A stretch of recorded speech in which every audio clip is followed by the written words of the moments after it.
Alright, after about a break of 1 month, we should be live again.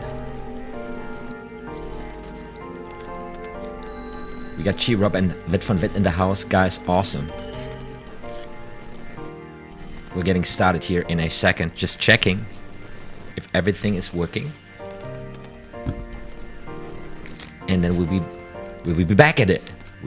We will be doing it again. Awesome.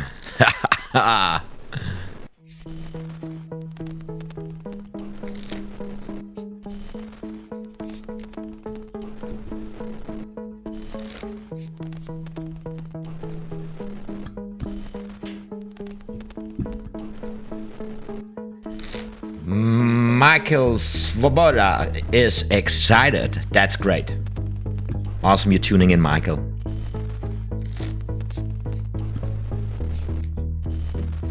And Chi-Rob is in the house. Yeah. Guys, let's get started here. Here we go. Everything looks fine, so let's do this.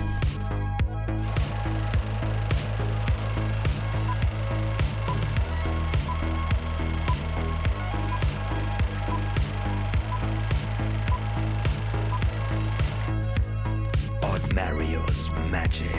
Like and subscribe. And there comes Patrick Java into the chat. Hey Patrick, man, what's up? Dallas Taylor is in us. Yo, Dallas, man. And Midday Obekalp, the first. Hey guys, hope you're all well. Awesome, you all tuning in. That is exciting. Epic. This is so great, guys. Welcome back to the show. Long time no see. What's up? How you all doing? Are you good? There is the balance to the force again, says Wit von Wit. Yes. Balance, that's what we're going to talk about today. That's a good keyword here. I like that. I like that so much because it's all about balance, isn't it? So many things are not balanced right now. Everybody feels like falling from the cliff any second. Isn't that true? And there goes Naira Smith. Hey, Naira Smith. Hey, feels good to meet you all of you again. Awesome, Naira Smith, tuning in here. Super. And then we got Lucky Pela also tuning in. Hi, guys. 10 views here from the very start. You know. Now, this is not going to be the ordinary session. I hardly will be able to just, continue what I stopped doing about 1 month ago. Remember, we went in a full throttle walkthrough of Expert Card Technique by Jean Hougat and Frederick Breuer. And we're getting back to it. But, if you might remember, before I went into this break, because I ran out of internet, remember?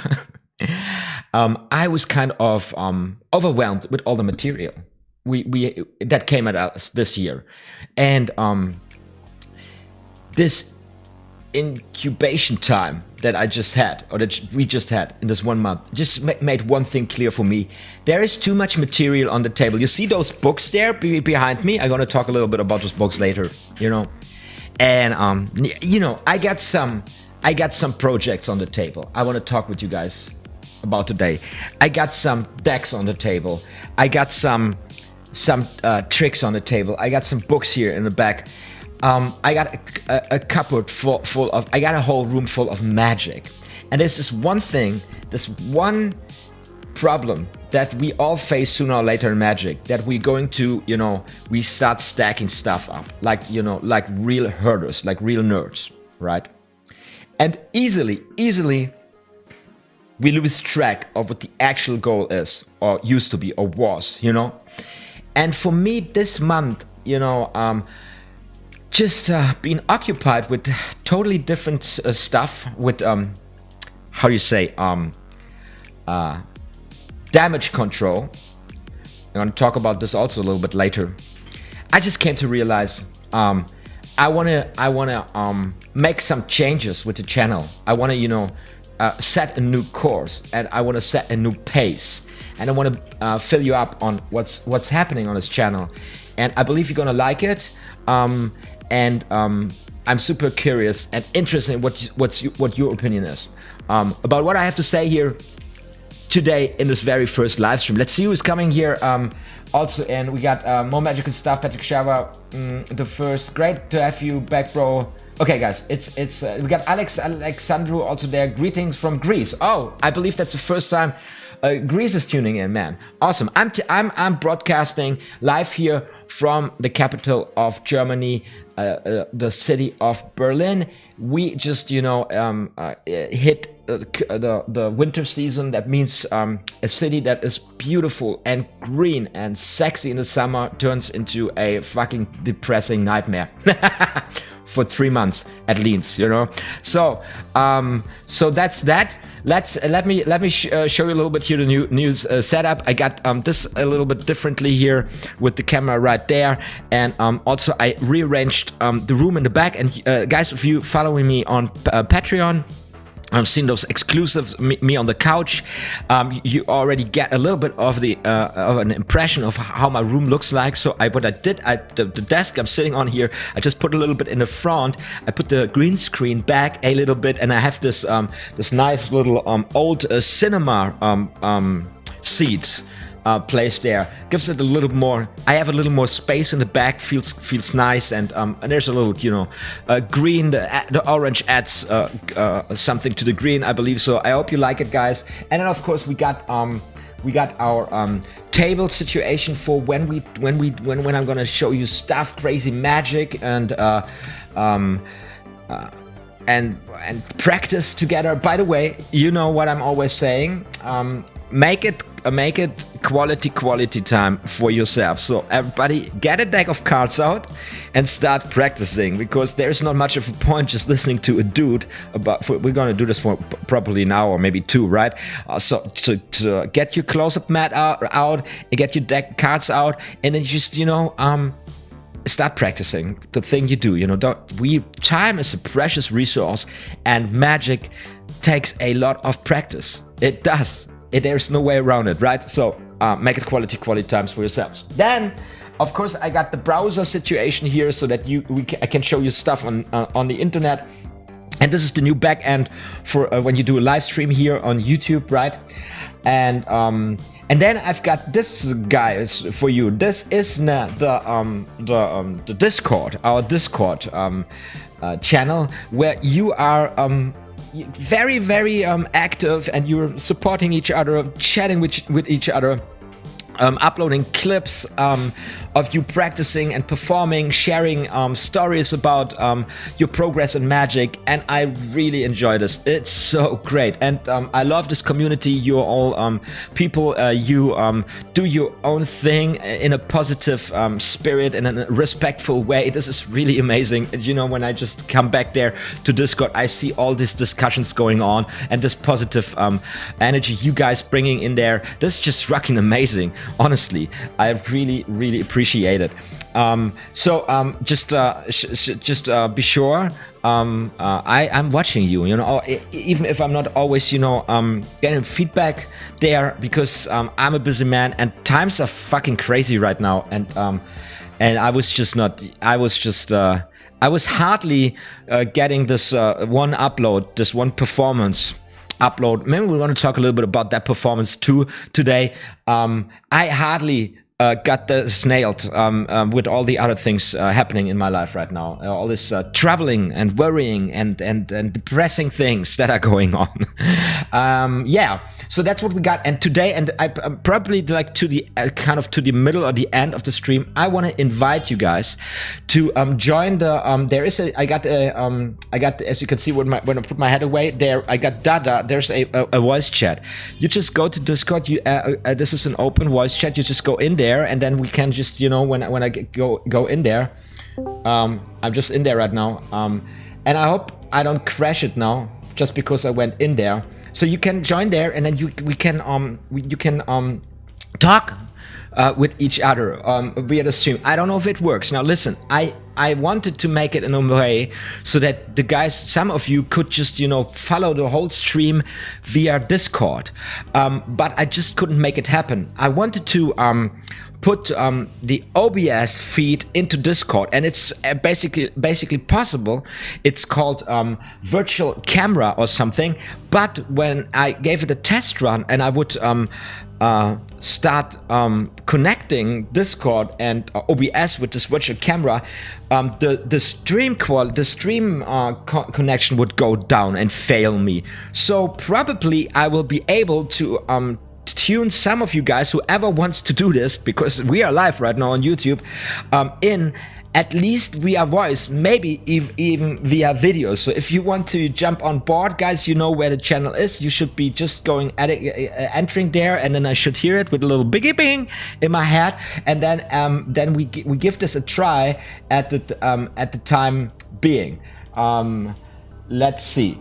I hope nobody just, you know, checks it, and, you know, because by keeping the headphones on for now, it's okay. So I'm in there, and this is our Discord where I can also see you. So later in the chat, maybe I'm gonna give you a call. Then you can make your mind up. I think it's a funny idea to give this a try here, a dry run, because the way I'm planning this could be really interactive, and we could really, you know, even, you know, talk about projects and, you know, get this even more interactive than it already is. So that is the first thing I just want to point out here. And I'm doing this again. I just did this. I just did this every live stream here. Probably this is a running gag. Now, I want to. Let me put it like this. YouTube is a wild card.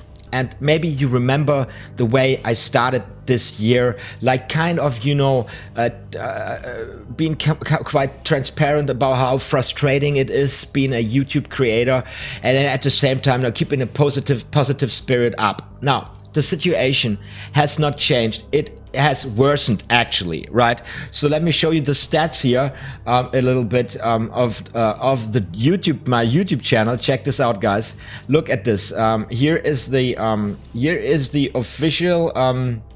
Here's the official thing. So this is from this side here. This is January 2018 with about 11K views, and this is today down here, right? Let me make this a little bit bigger so that you can see this roller coaster ride of 2 years, right? This is January 18. This is how it goes, and about this time here, probably this time, I made this the opening video for 2020 for this year, like, okay, and then there was like kind of a up. It was kind of surprising, really surprising, but you know, that's YouTube. Now the algorithm just, you know, dumped me right to the trash, and the channel is, when it comes to its growth rate, at the lowest point it has ever been in its history for, I don't know, 2 years, even it's crazy. It is absolutely frustrating. But I kind of saw this coming. This is not something that completely hits me out of the blue. Since this platform is undergoing dramatic changes, and the politics of this platform, or the interest of this platform, is just walking a different direction than just that makes it really difficult for a content creator like myself keeping up. Now, this situation gets even more dramatic if you take in consideration what it is we're doing here. We are studying a very sophisticated, elaborated, very complex, and extremely difficult art form. And this is a process that takes a long time. And I'm not talking just a couple, I'm talking a lifetime sometimes. Remember the joke that the Divernon always used to do? I thought somebody was coming to Discord. Doesn't matter. Divernon always said, I started magic with 6 years, when I was 6 years old. So I wasted 6 years of my life. Something like this, if I recap this correctly. And it's a funny line that made people laugh by the time Vernon used it. But there's quite some truth in it. It is a really long process, and of course, the studying an art like this and really taking it seriously and trying to make this proper and really productive. This is what's happening on YouTube is just counterproductive. Growing a YouTube channel or just, you know, surviving on the platform at this time, it calls for something completely different. And I am really clear about this, that combining those two needs or those two desires, you know, kind of growing a YouTube channel and at the same time studying and teaching the art form properly, it's just, I'm giving it up. It's not possible. So I just dropped the whole attempt of kind of growing a YouTube channel here. I will keep on using the platform, however, because it is a working platform for the format. So I will focus completely on community building with you guys. I will focus completely on making the relationship we have more intimate, more productive, and more focused on the specific needs the group we are now displays. And believe it or not, but we are not so far away from each other. It's always in Magic a point where you have too much material in your hand and where you have to make proper decisions and be very selective. What material you want to really kind of establish for yourself and you really start working with. And this is a need I have in my life right now. I want to really start working my material. I do not want to add more techniques to my repertoire. I simply don't need it. I do not want to also repeat just for the sake of keeping the YouTube channel, the algorithm satisfied, repeating the same videos all over again. It's counterproductive to what I want to do. So when I, for example, read your comments here in Discord, let me see. I believe Dallas Taylor shared a little story. Let me see where this is. Because I love this so much, okay, let's just go into this. Let me show you this here, right? So Dallas Taylor writes, "Hey fellow OTHMAriUS, I had the chance to perform at my brother's birthday gathering yesterday, and while I didn't perform a lot, the few tricks I did do went really well. I'd say my favorites from last night was Aaron Fisher's Search and Destroy. Well, this is a nice one. And also Fisher's color changing deck using his Revolution color change. Really nice one. I like both of these effects because prior to doing them, I included some small quick tricks to preface the main trick, kind of like setting the spectator up for a big finish, rather than just delivering the big finish right away. But yeah, it was good time and my friends were quite baffled and amused with the tricks. Hope all of you are doing well these days and staying healthy." Now, first of all, congrats to having such a success and kind of a breakthrough. And I believe somebody else also wrote something about a breakthrough with a specific technique. And then just, you know, because this is also something very beautiful when you have a breakthrough with a specific technique. Let me scale this down here. And you just, all the time and effort you put in there, it's all of a sudden, it just, you know, it works out in your hands. It's just great. It's success. And sometimes in Magic, it takes a lot of time to gain the success. It is just, sometimes it is extremely frustrating. Maybe there's some beginners watching this at one point in time. It's just what it is. Everybody has to walk through it. Anyways, I'm running ahead of myself here. I could really connect with what Dallas Taylor wrote in this comment because it showed me that there's this somebody seriously just taking material, taking good advice at heart, and then just trying this out and being successful with this. It's like I love seeing this. I wanna just go into this direction with the whole channel. I'm not sure how I'm doing this, but this is just where the journey is going, and I hope you guys are with it and you say that's reasonable, OTHMAriUS. Once again, you're proving your outstanding wisdom, right? And don't you worry, I'm getting back to your comments. I just want to finish that point here. Now, for the channel, for the uploads on the channel, there's going to be tutorials. There's some techniques I still want to do a tutorial on, but yet then on the other hand, there are techniques I just don't want to I simply don't want to do a tutorial for free on YouTube. Even if colleagues or competitors do it, but I think that's just batshit crazy. And I believe that there are people right now giving away stuff on YouTube because maybe they already sold it and they now, you know, trying to gain attention for new products. And I'm not there. I just haven't developed myself like that. Anyway, so there are things that I've studied a long time, and I'm not giving it away for free on YouTube. That's crazy. But I will definitely share a lot of insights, like cutting edge stuff of my thinking, of my working on magic with you guys on Patreon, because I really think the commitment you did,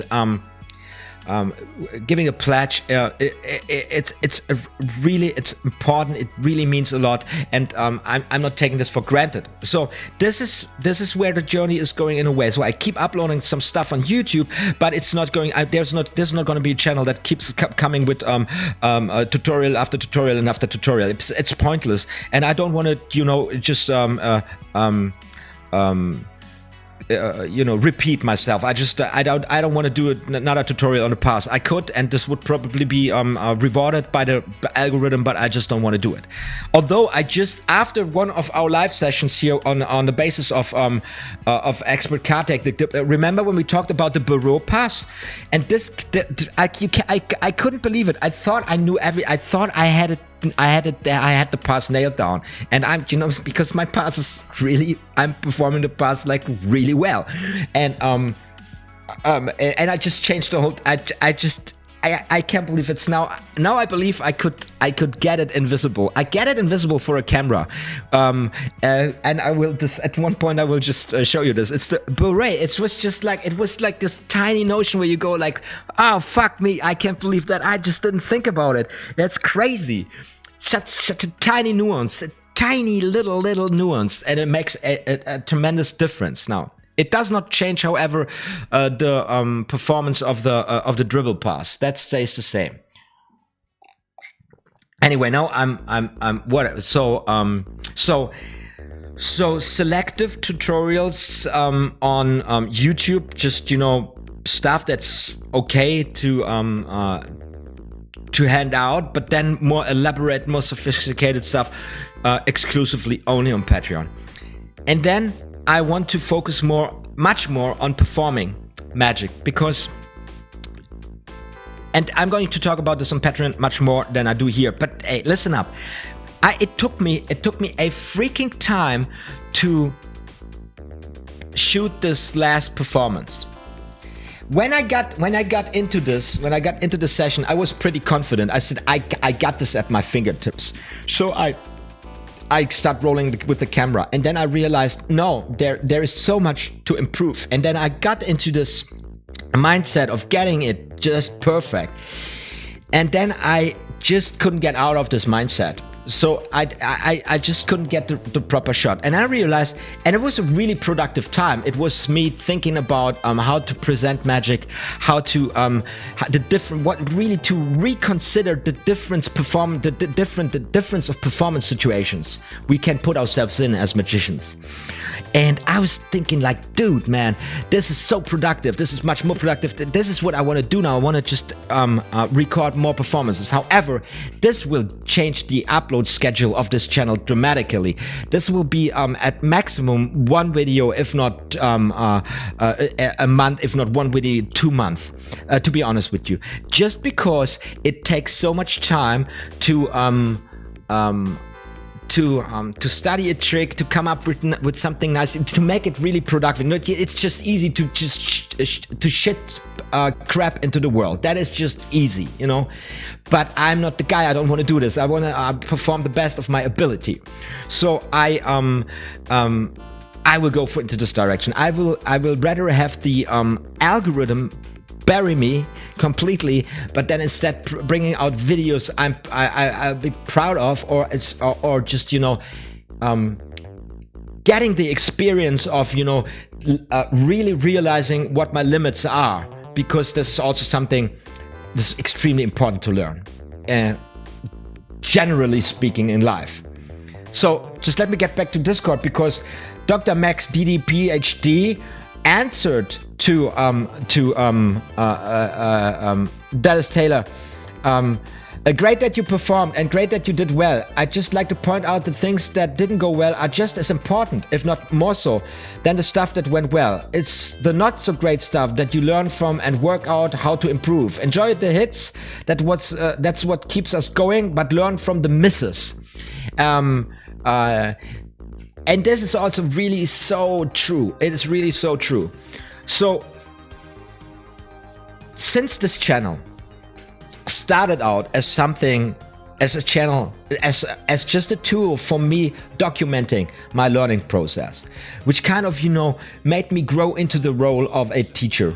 And then the channel progressed with live sessions, with tutorials, with all of this.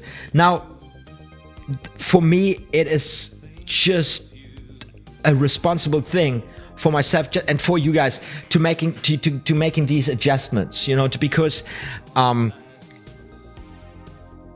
just, you know, having this 3 weeks of focusing on this trick with a specific, you know, setting for a YouTube video was extremely frustrating, and it was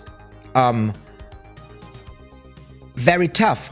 But at the end, I've learned a lot, and I believe, you know, and with this experience, I want to go into a discussion with you guys. I want to go into a dispute or into a lecture of this in this very unique way, in this very intimate and close way.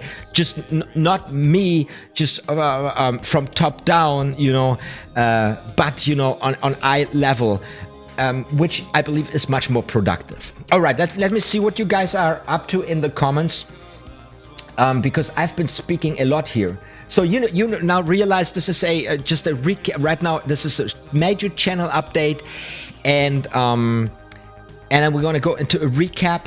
I'm gonna talk a little bit what you make this more concrete, because man, this is I got a gold mine here, you know, because I'm highly selective.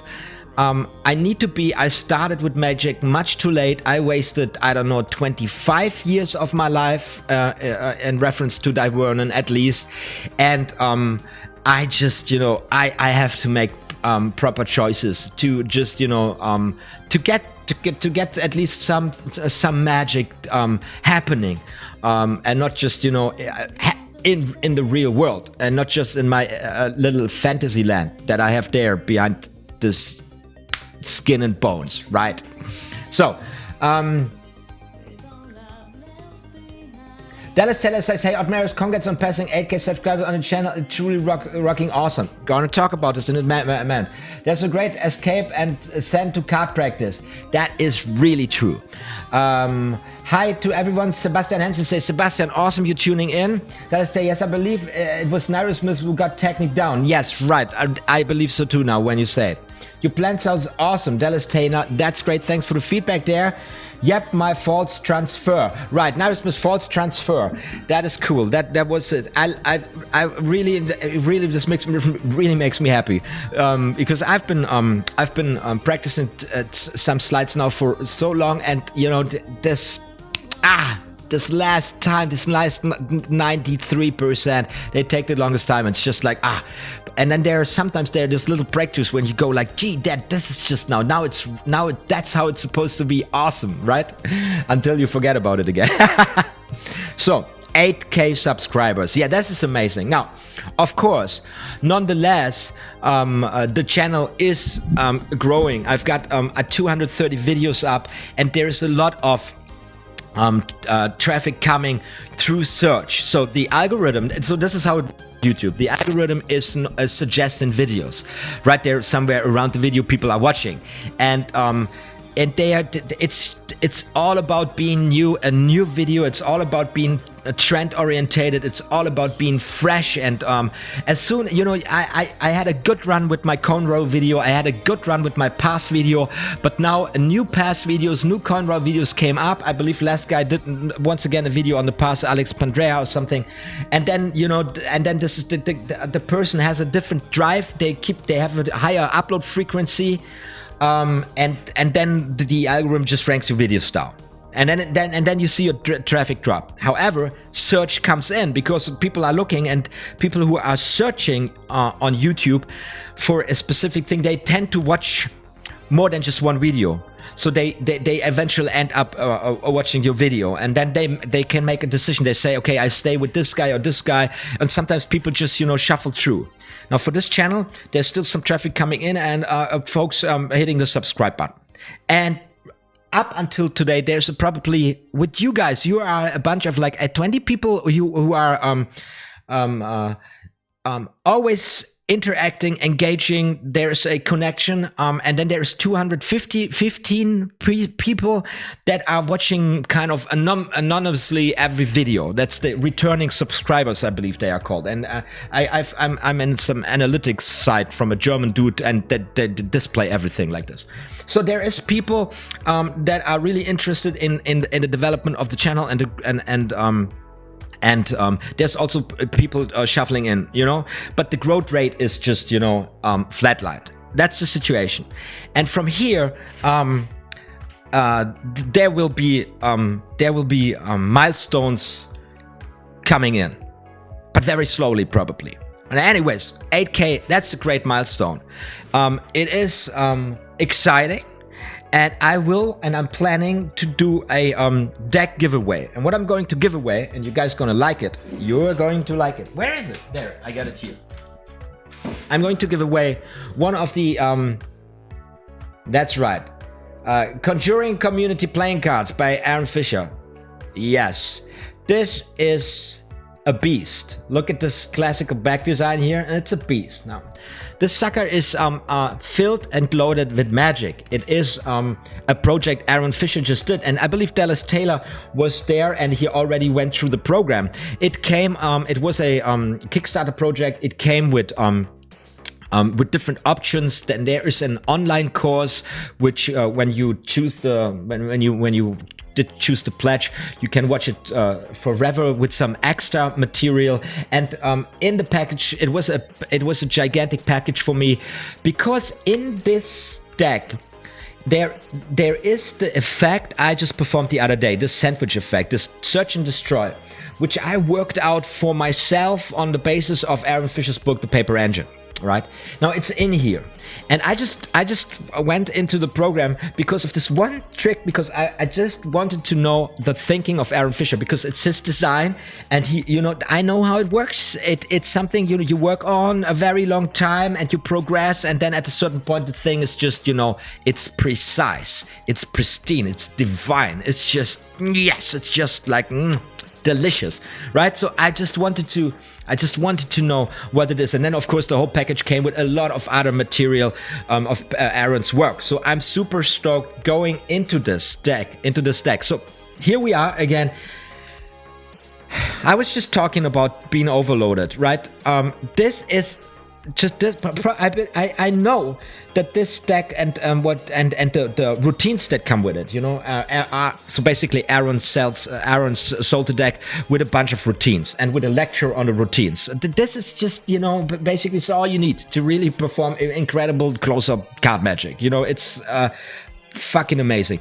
And for me, it was so awesome because if you follow me along here on this channel, Paper Engine was one of the books, you know, that just hit me. I did not know what to expect. I was a young novice of the art, and it did alter the course of my studies. And then, you know, after years getting this project, saying, oh, I'm so hot, you know, finding out what happened in between. So what is the process there? So excited. So I just could turn this everything off here, and I could spend 6 months doing just nothing like this. And I don't need to see, I don't need to eat, I don't need to wash, and I don't care about the world going to shit. I got it. That's all I need, right? That's all I need. So, but performing magic. This is Tool. Oh wait, 8K subscribers deck giveaway. It's coming up video, and it comes with a question. People have to answer a question, of course. And you guys, the guys on Patreon, you will get a little bit of a head start, right? Just that you know. and it is going to be connected with the other performance video. So there's going to be some riddle. I'm planning some, you know, riddle with that. Anyways, you looking forward doing this. Coming up very soon. Here is David Stone tool, yeah, and if you don't know it, it is also one of the absolute killers. It's just for a close-up. It is one of the best purchases I ever made. Also this comes packed with, I don't know, at least 5 tricks I could do easily on YouTube here and blow people's mind. It is just awesome. Here is another thing. A lot of work.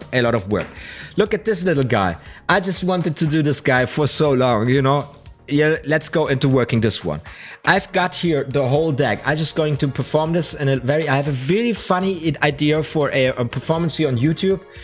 Kind of the plot that it's something is going wrong, and you know, it's dangerous magic again and stuff. So a very playful performance. Looking really forward to do this coming up here. Then I bought this in a magic shop in Spain.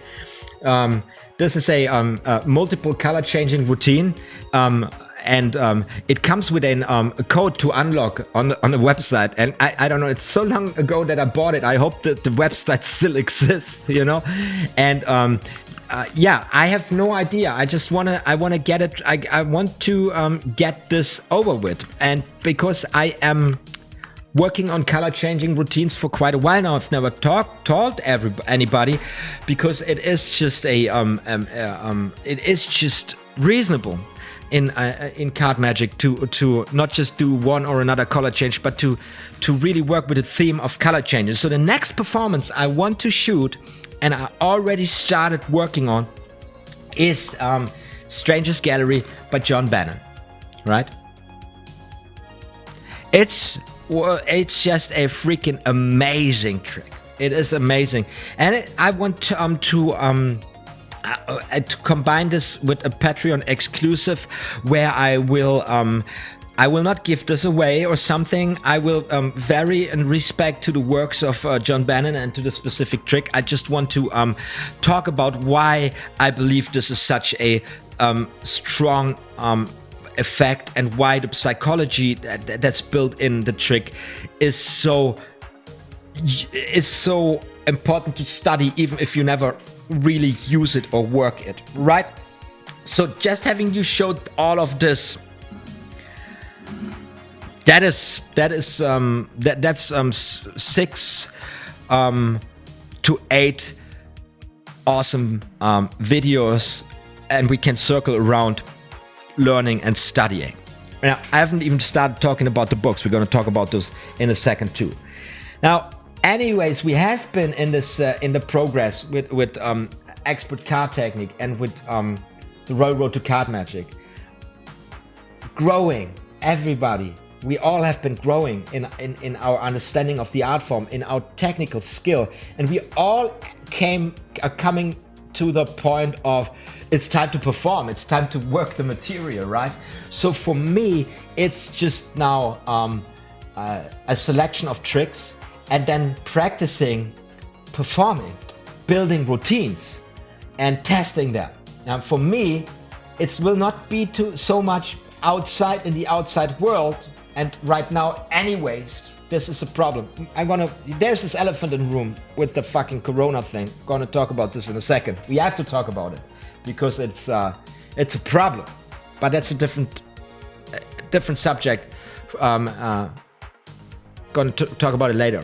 So that the reflection on our performances, building routines, inventing stories, crafting plots, figuring out how to set up clever misdirection, natural misdirection. This is much more important now, I believe, for all of us, but especially for me, than anything else, right? So I just leave another technical, repetition on the pass or on the double lift, double turnover, just to somebody else. You know, I've got it all up and running on my channel.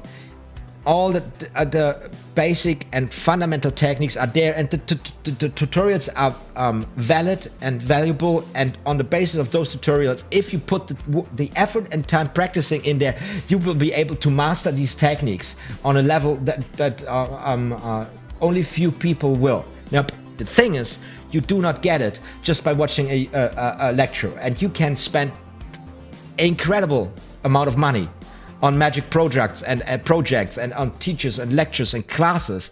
You only will get those things at your fingertips. You only will be able to work those things if you put the amount of practice in there.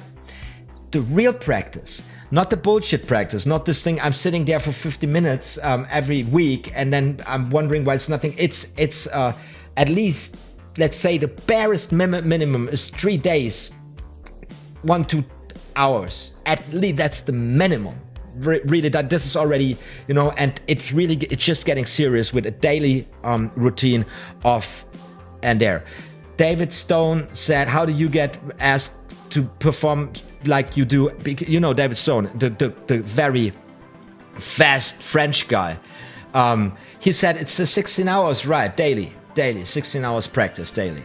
And this is why this guy just walks in and just makes this incredible sleight of hand performances look so fucking easy. And it's just true. And you see, yeah, it's just like, and everybody who really knows something, really knows how to perform something, has been practicing on this insane level. Now, I don't want to discourage you, because you can be very productive in magic without going completely crazy. But you will not be able to, I don't know, of course, reach certain heights where there's no need for that, right? So it's the basic techniques in combination with a set of tricks that you just enjoy, and then, you know, working it out for yourself, making it your own, right? And that's the ingredients basically on the surface, because when we go into a deeper study, there's so much coming at us. It is unbelievable. I can't believe how deep this freaking rabbit hole is. If I had knew it at the beginning, I would have jumped anyway. But it is a very, very intense ride. I'm telling you this. By the way, I'm always saying now that I've started studying magic before I even knew it. I would say today that the music, the training I got in music is helping me incredibly with magic. My studies of philosophy and history, so really the big block of how cognition works, how humans do refer to the world, how the brain constructs, how the mind constructs reality. Those are all cross-references in both subjects if you study them scientifically on the level that I did on one of the really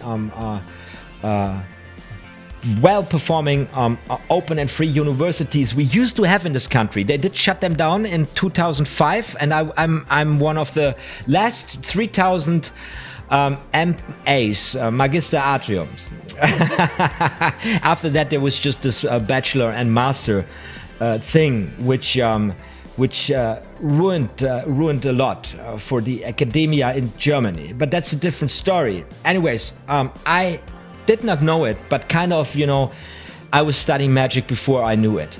Because a lot of this just falls into today, and if it's in the least, for me being able to really be to make the proper choices, you know, I've studied to the core of different subjects, how to, you know,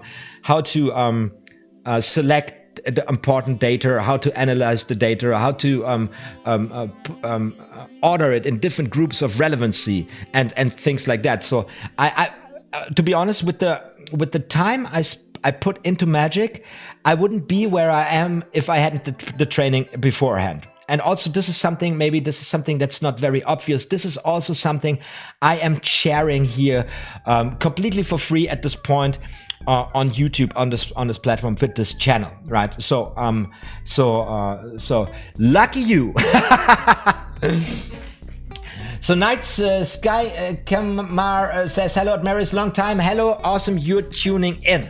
That's really, really awesome. Now let's talk a little bit about this big block of studying the build of routines, of crafting magic that is exciting for people. Because here's the one thing. This is a really hard pill. It's a really hard pill. Magic is for most of the people absolutely not interesting. They don't care. And if you come with a deck of cards in order to do a card trick, you might be completely confident about that everybody should be completely excited about it. But the opposite is true. So you just cannot expect folks just being interested in magic. They have their lives, they have their own interests, they have a lot of worries, and or if you manage to get to the higher players in a society, let's say as a close-up guy in a restaurant and bars where high society meets, those are people that are very confident about themselves, and they might run multi-billion-dollar companies, and there comes this dipshit with a deck of cards, right? This nobody. This was this moment when you did you see David Blaine perform for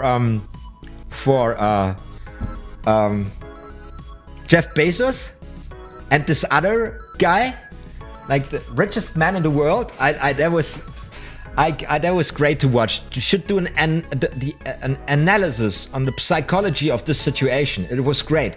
And here's the thing, David Blaine's performance style, his, I don't know,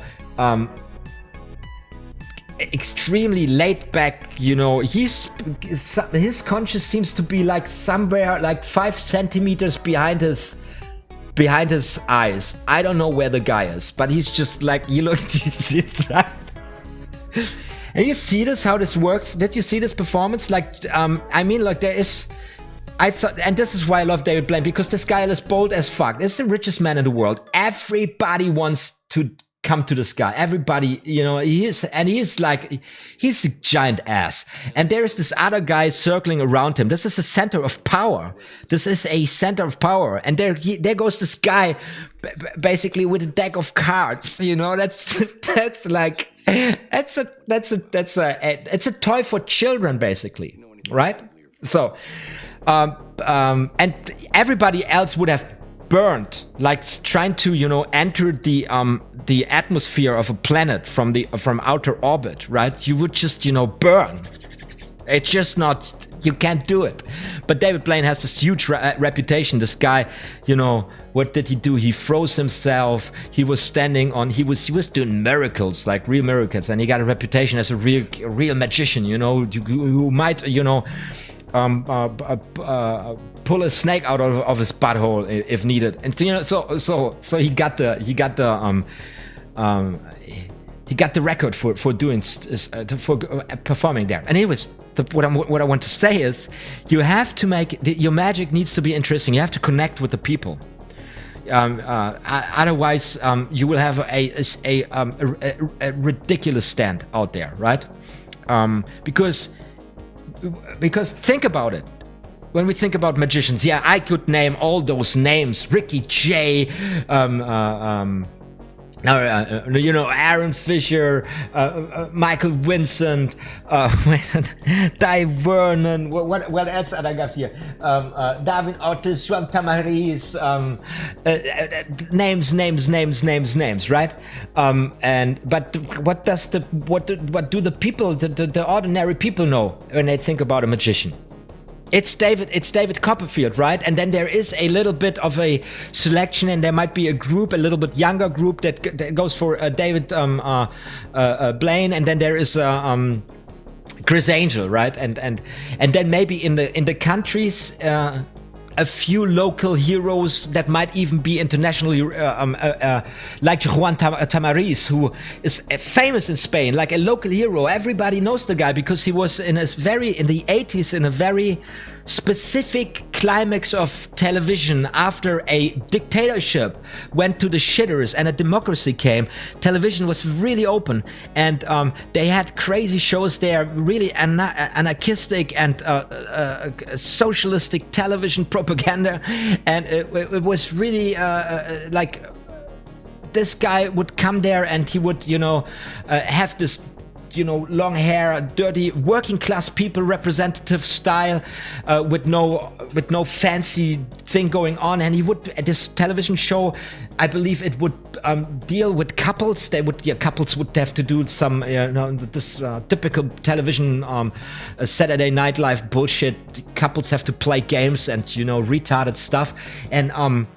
And he would, and they had artists, different artists, like in a circus show. And then then the magician would come, and he would go do something for 5 or 10 minutes, and he would do this weekly, you know, on a weekly basis. He would perform, so he became a local hero. So, what I want to say, there is David Copperfield, and then there is some local legends, and the rest of us, we are just dumbasses. Nobody knows. Right? And we are getting into the situation with any reputation, you know?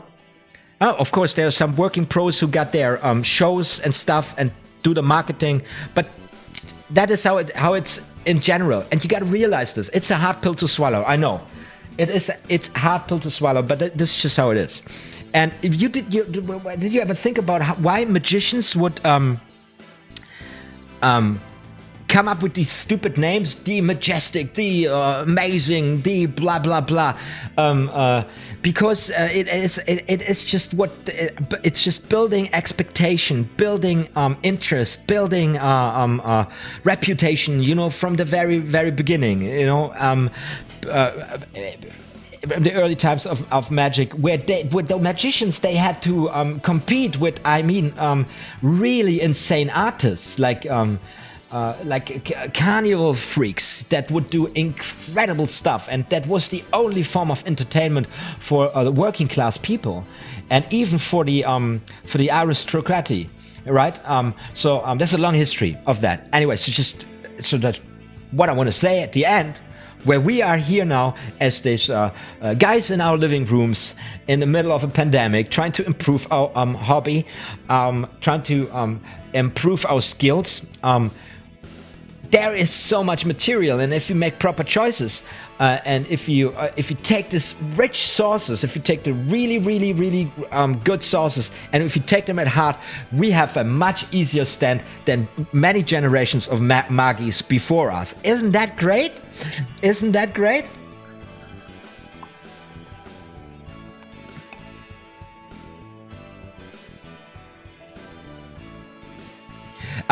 Sebastian Hansen says, I'm a bit late at the party for this topic, but Aaron Fisher claimed that after 50 or 20 minutes practice, you aren't really getting better anymore.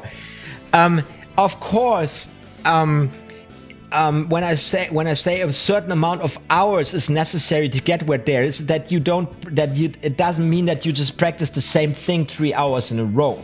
And there are different practice techniques, and I believe I know what Aaron Fisher is referring to. Let's make it a general thumb rule. It's like you need incubation times. You need to rest for a certain amount, and you need to really have your brain and your body let go of the stress. But then it is going back there, pushing to the limit.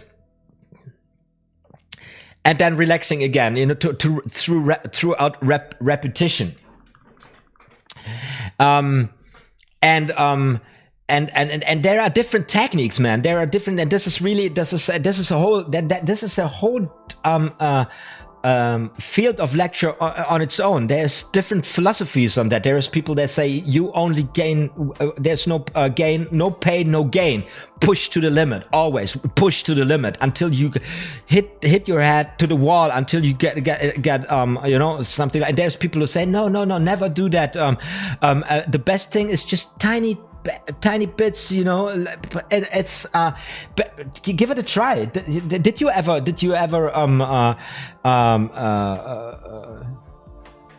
how many different techniques of practice did you ever try? And if you say, I never tried different techniques of practice, well then, you never practiced. And also, people are selling products and nobody wants to hear that this shit is not, that you're not getting it easy. You know, if you're selling a product, you want to have the people, you know, believe that when they buy it, they got it. But you don't get it by buying the product. That's just that's the harsh truth. And I do suck at what I do here on YouTube too. I'm with my channel and everything, because I'm not sexy saying things like that, you know? I'm not telling you, if you follow me, if you follow my magical thoughts that I have on the past, if you don't, you go there, and if you don't buy this, the secret I discovered on the past, right, then you will fail, you know? But when you buy it, you will get it, you know? It's a sales strategy. It's just not true. It's just not true. And there has been, as a matter of fact, here's the thing. There's a specific bunch of magicians, of older magicians, that are frustrated with the internet. They say, oh, how can you reveal magic on the internet, and blah blah blah. The real truth is that there's the sales, I believe the sales in magic has never been so high than ever, because so many people now have access, and so many people, you know, multiply and say, I'm going to talk a little bit about some books here, a book I want to recommend for you guys in the context I'm speaking here right now. And this will probably make some of you, but I don't have anything of this. I'm just in this open thing here. Business works differently, right? Usually you all connect this, and you want to have money for, you know, giving a shout out to somebody else and stuff. This is because this is capitalism. So, you know, there is nothing, this is capitalism. There is nothing for free, and everybody is going to fucking lie to you straight in your face to get this printed money. This is how it works, okay? This is just, did you know this Billy Joel song? Honesty is such a lonely word. So you really have to, you can only protect yourself by staying on a certain path and course, and really learning and making your own experiences up to a point where you realize that you don't need to buy this, right? And because it's another thumbnail, a thumb tip, or it's another a flap card, or it's just another dude who's making another tutorial on a technique that's already published 60 or 70 years ago in a public domain. Okay? Just to be clear about that.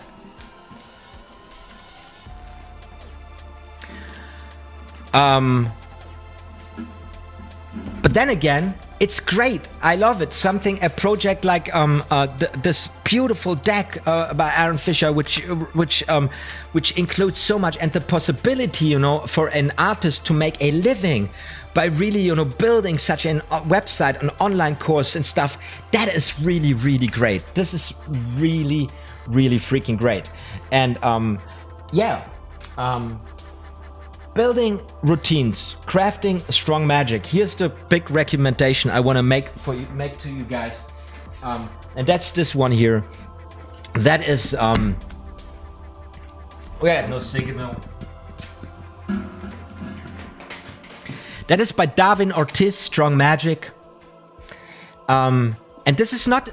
There's no tricks in it. There's it talks about tricks, but as examples for a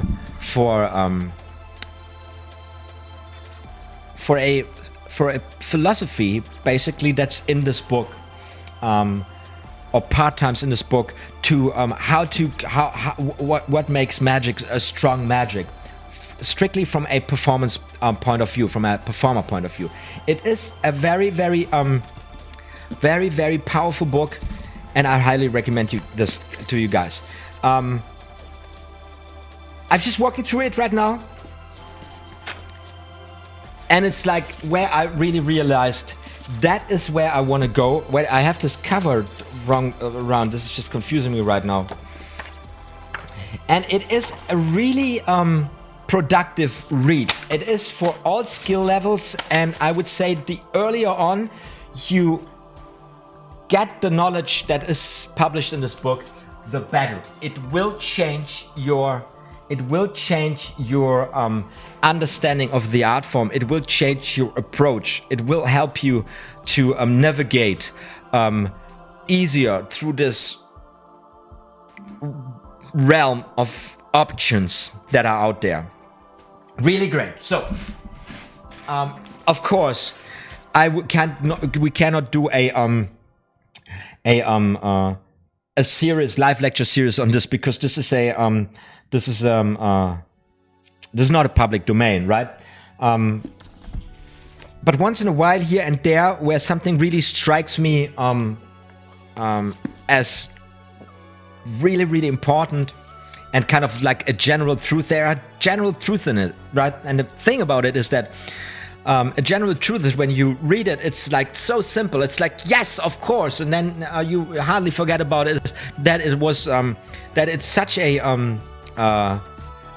what's the word in English? It's when somebody, accomplishment.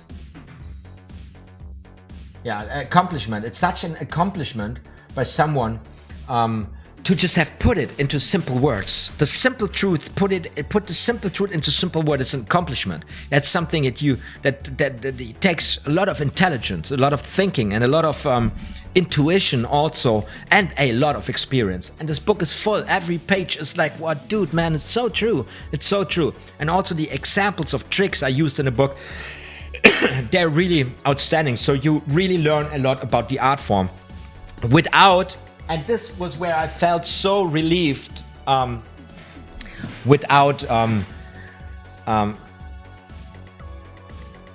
having to really think into another trick, really to imagine the performance of another trick. Because if you work with a book that works with tricks, and it basically is one trick of another and one trick, and then there's in between explanations why this is something like this, is also very rich. But you already have to go into the imagination of the trick, and this is kind of exhausting. And when you have, like I just explained here all the time, that's already your table full with material, it's like I don't want to think. I don't want to think into another trick, right? No. I don't want to do this. Because I'm still with the color changing decks here, right? After the color changing decks,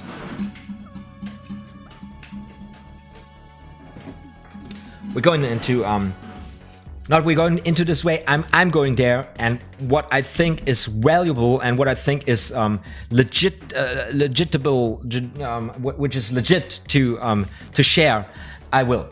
That is The Magic Way by OTHMARiUS, which has a very also unique approach, a little bit different from OTHMARiUS, from OTHMARiUS.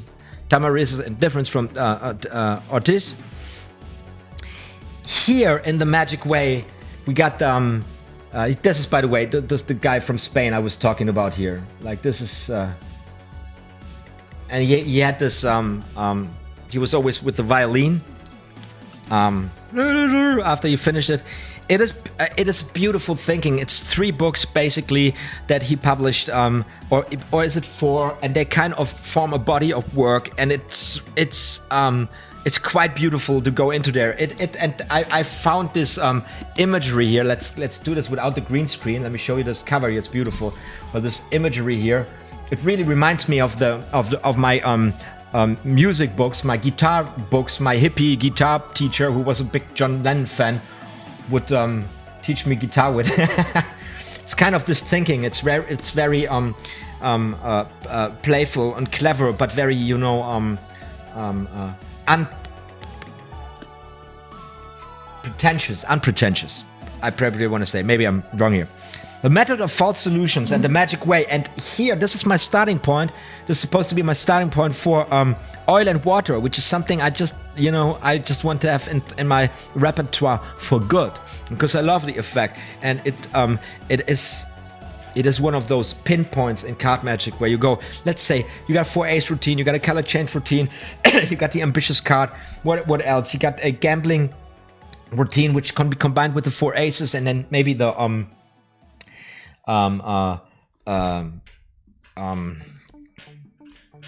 how you say it? Man, when you throw the cards, what the fuck? The gambling thing, and then Oil and Water is also one of those building blocks that are just so relevant. That's my starting point here. I know there are many, many different techniques, but of course I am interested mainly in a purely impromptu sleight of hand based version. It might not be the best for any scenario, but for the way I approach magic, I want to do something where I'm almost not relying on any kind of gaffes or stranger cards, except for the Stranger's Gallery, right? But this is also loaded with sleight of hand. It's crazy. 3-Cut Monty, thank you so much. 3-Cut Monty.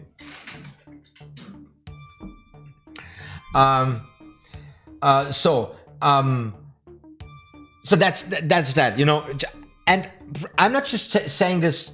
I'm saying this so that you can get to make concrete what I said before there in the stream for everybody who tuned in later.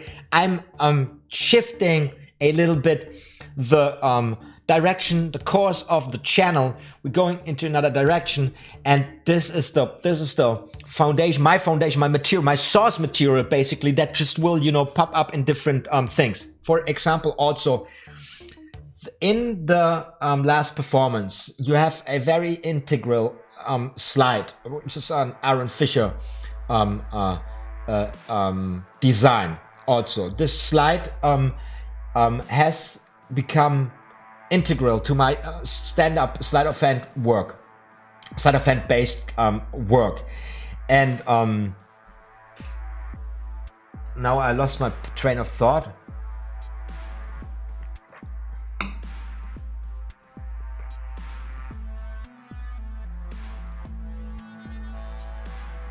I lost my freaking train of thought, man.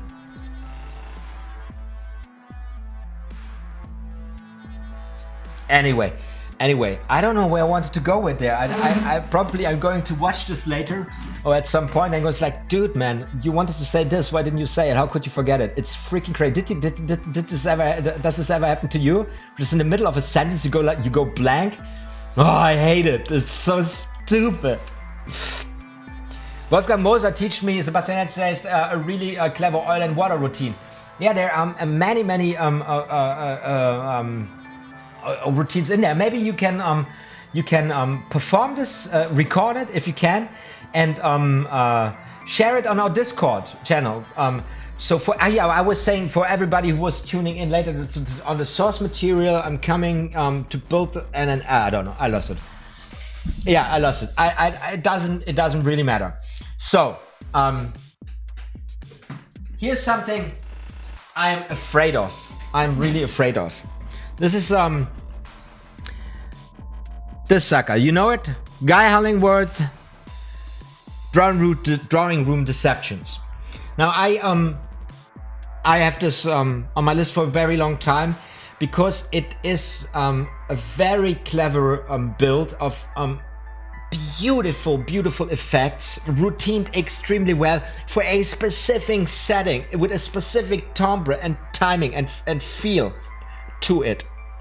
So I'm more interested into the style of the design rather than anything else. And then I've challenged myself here at the end of this book. There is the Reformation, that is a purely sleight of hand based torn and restore. And when I first saw it, and it was one of my early experiences of magic, where I said, what the fuck is happening?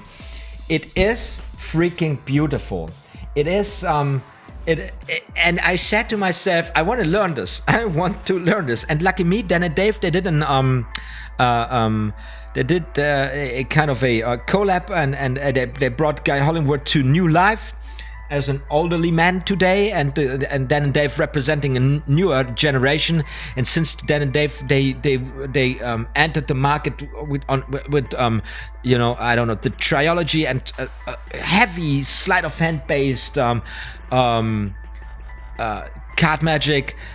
This kind of makes sense because Hollingworth is a sophisticated sleight of hand artist. However, that's the great thing about it. Also about Guy Hollingworth, it's the combination between high level profile, high profile sleight of hand, and I'm talking really like this is just cutting edge. This is painful to even think about challenging yourself or attempting to learn it, with beautiful, cleverly designed routines, with a very unique style, classical style of magic, parlor magic. It's called drawing room deceptions, right? It is for this, you know, bourgeois setting. I like it. I want to just because, you know, I'm more the working class guy, rough dude at a bar, you know, dirty, stupid, crazy, mental guy, you know, really fast in and out, you know, playing games, get the fuck out of here, like this type of guy. And this is more, Guy Hollingworth is more like, oh, on the 17 and blah, blah, blah, we're very important rich white people from the middle class, and we this shit, you know. I like it. I want to see how this goes. Yes. And then I got, you know, more card technique, more and more books. I don't want to show more. There's one more thing. This is another OTHMARiUS. This is the verbal magic where OTHMARiUS basically put together his radio work. So this is stuff where I was thinking maybe you could do a when I was young and naive, you know, do a kind of a YouTube show and perform some of it for YouTube, because it's interactive, it really works. And maybe I keep doing this, and now I'm giving away the idea, but I don't care if somebody else does it, because this needs to be on YouTube, kind of because that was OTHMARiUS on radio also in the 80s or maybe 90s and stuff. And he also tells the story in the book, and it's really interesting to see and once again to learn. And you see where we're heading here. This is now, there is much more to magic than just some slides and some routines. There is a history, there are different performance situations, there are different media, there are different cultural backgrounds, there are so many different things that come and play. And then there is the whole historical aspect, and that's, you know, I don't know, I just still, you know, Ricky Jay, rest in peace, man. It's still kind of, you know, it's just like David Bowie. It was like and Lou Reed, you know. It's just and so I had to get those suckers, and this is Jay's Journal of Anomalies, this beautiful baby here, and Learned Pigs and Fireproof Women, right? This suckers here, and this is just the history of the art form in the Ricky Jay. And these, I'm so glad I got some copies there. I paid a lot of money for those suckers, but they're the way the far I read into it, it's a beautiful read. It's so much joy, so much. It's witty. It's so much wit and passion and interest and respect, and it is just really good from a historical point of view, from the approach of the author and the language. I'm not an English native speaker, but I think my English is proper enough to to at least to get the nuance. This is better English, at least much better English than, for example, Strong Magic by Otis, but it's a different approach here, right? The one wants to explain something, the other one wants to devour, wants to display, wants to take you on a journey, on a ride, wants to make your imagination really fire, right? Wonderful, wonderful, and where I think this just makes me regret never having seen Ricky Jay live. At least there's enough recording of the man out there, and he did a lot of material. Great artist and craftsman of this beautiful art form we're all involved in now. Right, so now you got it. Now you got all the crazy that I'm involved here. But this is just the positive me in a world that seems to just fall apart around me. And this is a little bit the situation I wanted to share with you also within the month of not having any internet, right? Because I run out of internet. I was occupied with damage control. Now, in Germany, the COVID pandemic would not hit us very hard in the first wave, especially not in the capital in Berlin. And it was kind of weird because everybody was like, how can it be? And nobody did really know why. However, now the numbers are going up and kind of, it's kind of, it couldn't be any other way, the way people were behaving, right? So now, they closed all the market fairs for the Christmas seasons are closed, right? And this is Germany, and Christmas season is closed. Everybody is like, what we gonna do? What we gonna do? And for us, as a my partner and I, my girlfriend and I, we are building a business for now 5 years. That meant that all our sales marketplaces would drop off. So we are now looking at a year with roughly 90%, if not 90% plus loss in revenue, but with a high running cost plus the interest of the investment of 5 years work plus money, and it's all vacant right now. It's a dangerous situation basically. So it was an emotional process to kind of realize this could, if this goes wrong, this is just like, we are really fucked, like seriously existentially fucked. Like our future plans, our retirement plans, fucked. Get out of here, right? Emotional, very emotional. It's like you go like first you're like kind of in shock, you refuse to accept it, then you get piss angry. Like really angry, like really, and then it's really hard because there's nobody to be angry at basically, or everybody, fuck capitalist society, fuck the politicians, fuck the greedy pharmaceutical companies, fuck everybody, But it's also a waste of energy. What can you do about it? Really nothing. So you have to, and then it's sadness. Next step is sadness. You're sad. Oh my god! Oh, it's terrible. You're crying all the time. Stuff. So it was a terrible month. Now we kind of settle with it. Maybe the government is going to help, or it's not going to forget about small people like us, because the big players, they just, I don't know. The big players, they just, they are in a waterfall of money, Anyway, so I hope they don't forget about us. Would help us a lot.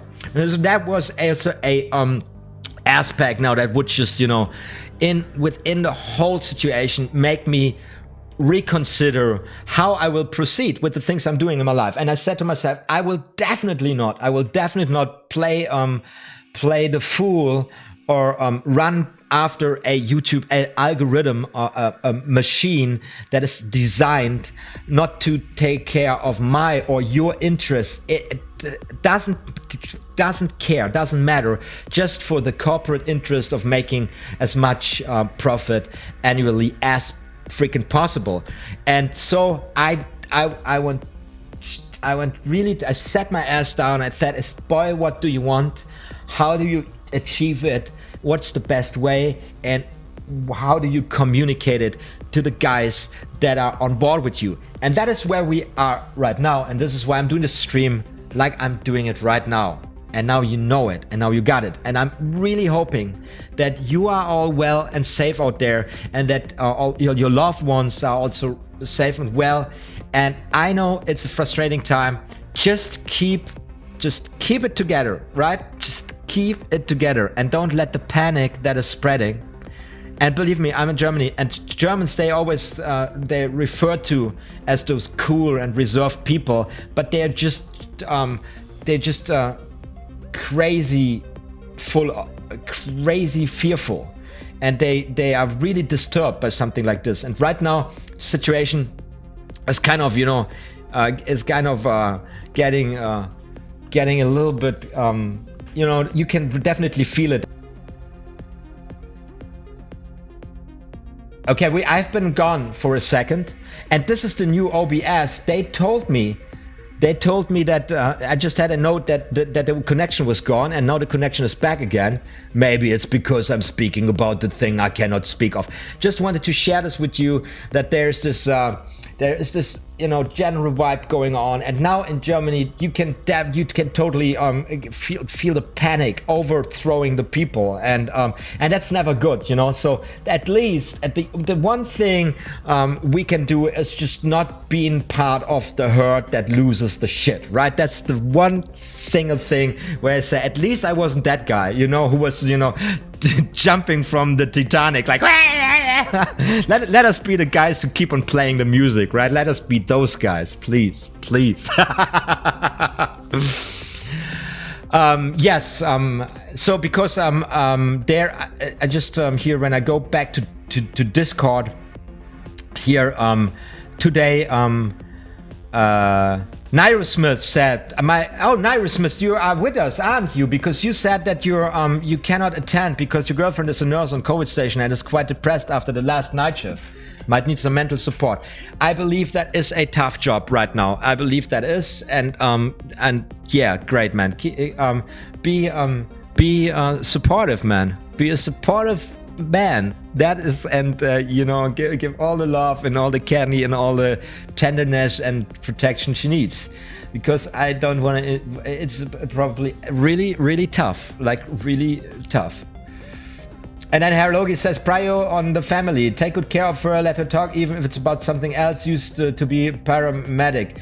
Okay, that's really good advice, you know, just, you know, don't go in there. And I believe also, so that's why I just wanted to, this is one thing, I just wanted to bring this up just to give this whole frame, because otherwise, you know, I just to prove my point that I'm a sane person and I'm just trying to do my best in a very critical time, which affects all of us, you know, because all industry. Look at all the performers out there in the magic community who right now cannot go out and perform. It's insane. It's really tough, man, you know.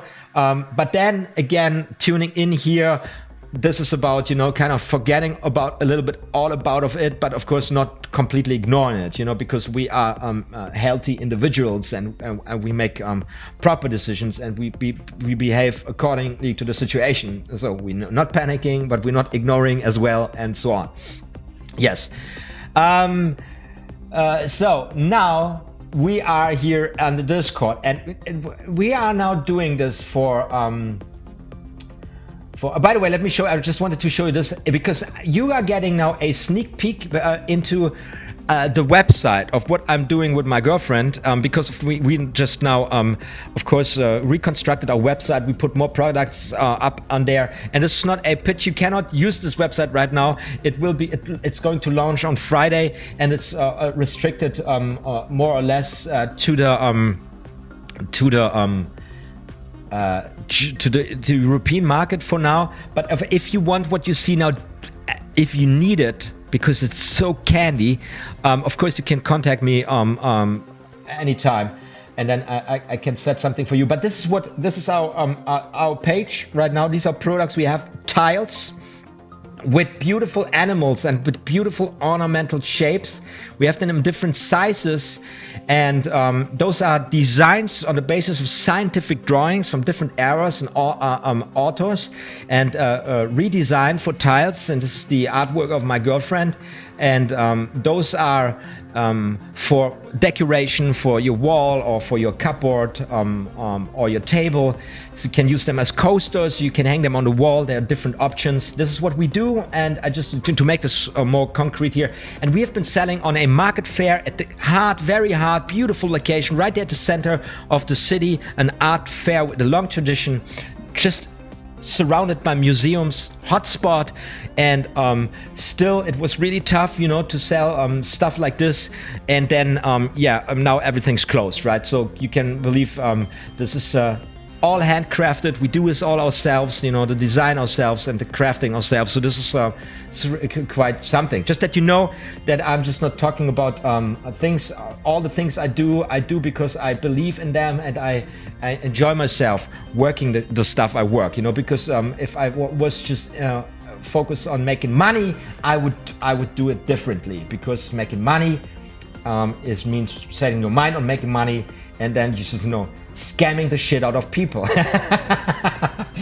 Like we have so many now advertising on YouTube. You know, you probably, if you're not using an ad blocker or something, you've seen someone waving some money in your face. Hey, if you want to be rich with no work and to do it, just follow, come to my online course. Have you seen those guys? Yeah. Yes, thank you so much. Dallas Taser looks very nice.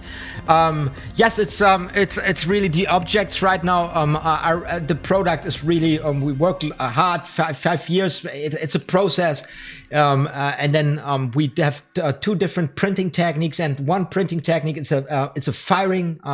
It's a ceramic firing over 800 degrees, and you have to experiment a lot with the material and with the ink you're using and how long and how and to get the final product. And what we got now is kind of sets its own standards. They're not a lot of people, at least on European ground, are making shit like that, which is quite but this is more really. This is just I'm just the working guy, working class man, backing up my girlfriend who's doing that's all the mind and all the beauty of my girlfriend. She's doing the stuff. I could never do this. I'm basically colorblind.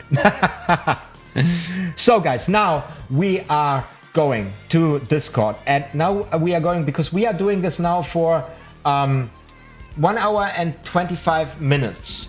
Oh wait, let's bring the cards out here a little bit before we going to Discord, and then we're going to end this by crashing the stream. I wanted to say that for me the most important technique where I realized I just need to work more on, we talked about that came up during the live stream on an expert card technique. That is the culling technique. And since some of you guys shared the performance Penn and Teller, where I forgot the name of the guy, I'm such an ignorant ass, who did this triumph effect with and then he would cull the cards underneath the noses of Penn and Teller, right? This made me realize how I never thought about it. I never knew that you could push this technique to such a limit. And I realized because I always knew it was there as a control, something like this, and but this is also older, where you show the card and then you make the king just into the deck, and now you saw it when you saw it, but basically you bring it to the top with this. Wait, let me do it like that. There, to the top. I didn't have cards in my hands for too long. Can you see that?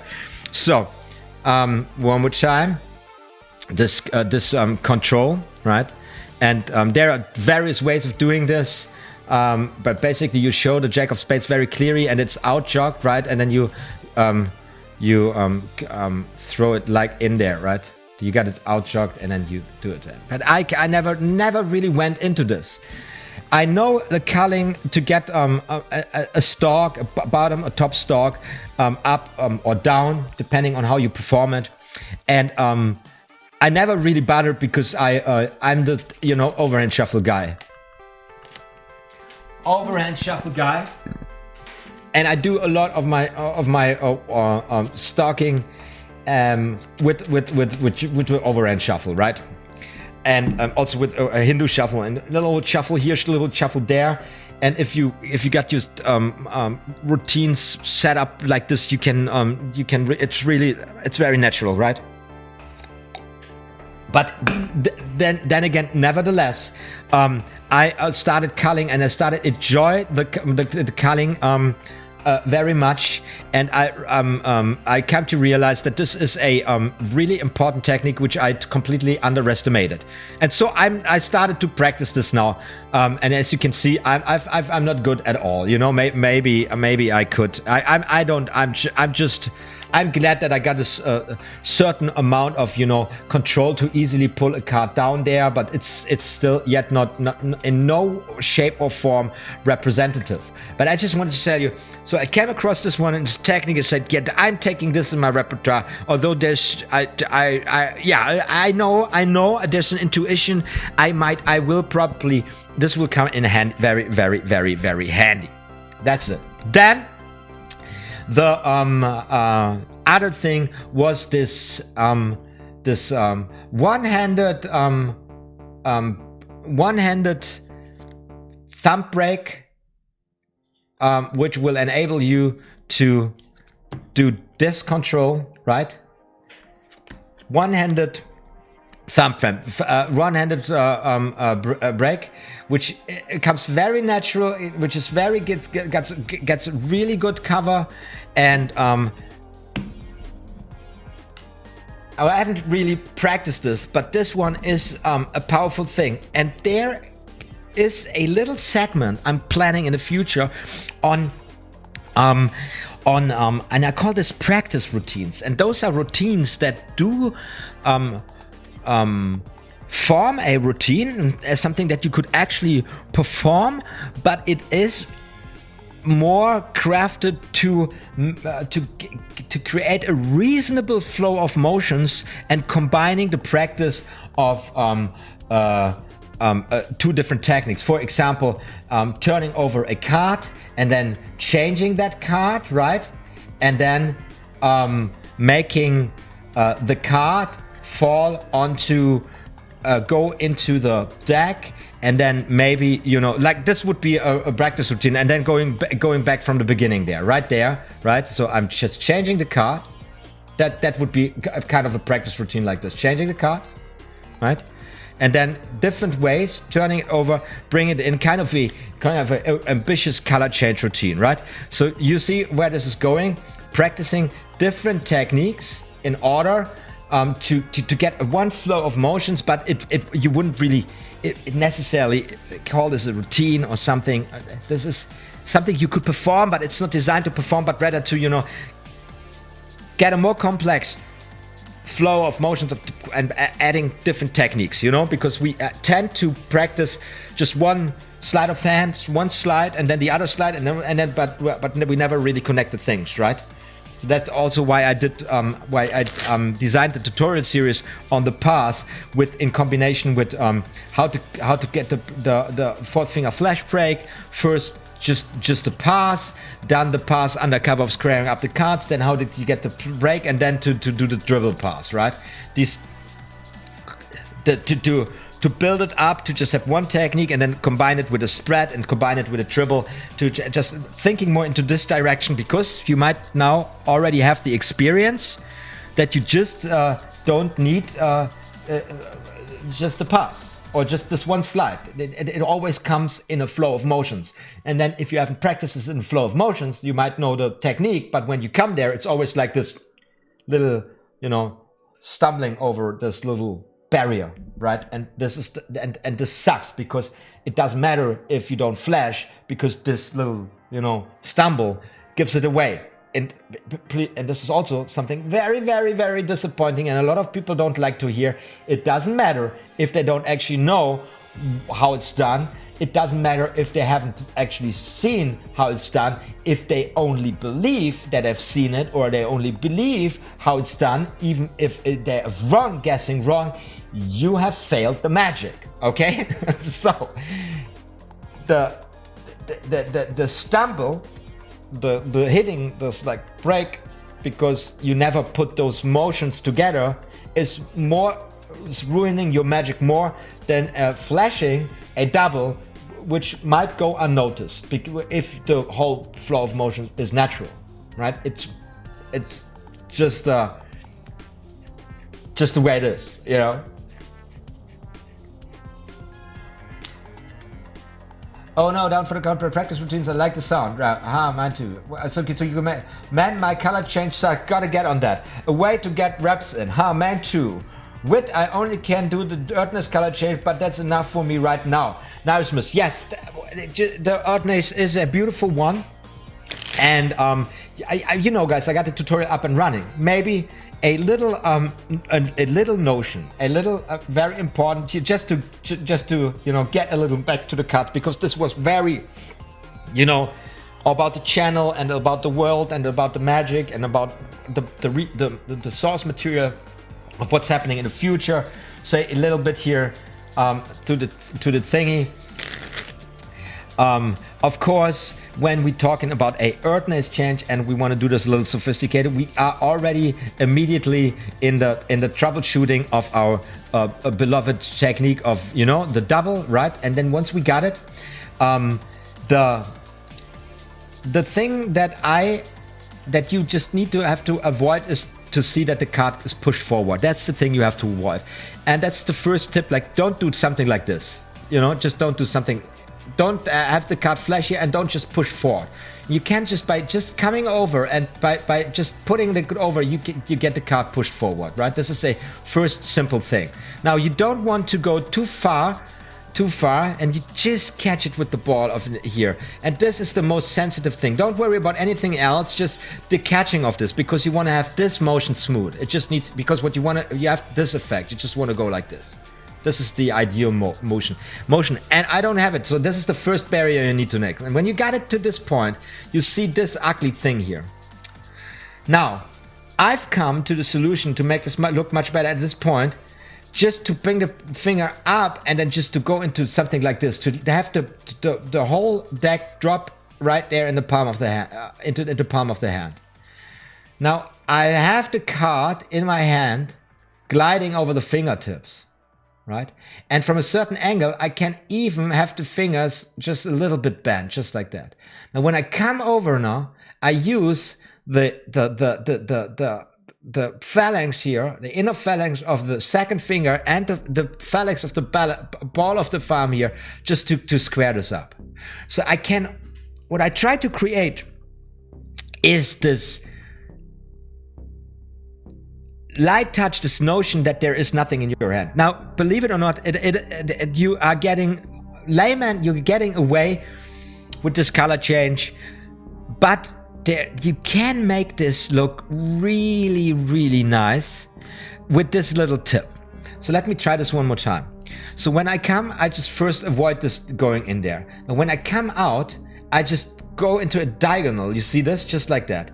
Now when I push, so I still have this situation here, and when I get rid of it, I do it when I move forward here, I have the card drop in there. So I get this into this natural thing. Now the cards, they look very loose. I can the hand, and I just bend the second finger a little bit inward, which gives this notion, see this, of the hand being really empty. And then when I come, I just use the ball of the hand and the ball here, and the ball and the ball of the middle section here of the inner phalanx to square them up, to make this look really nice and shiny.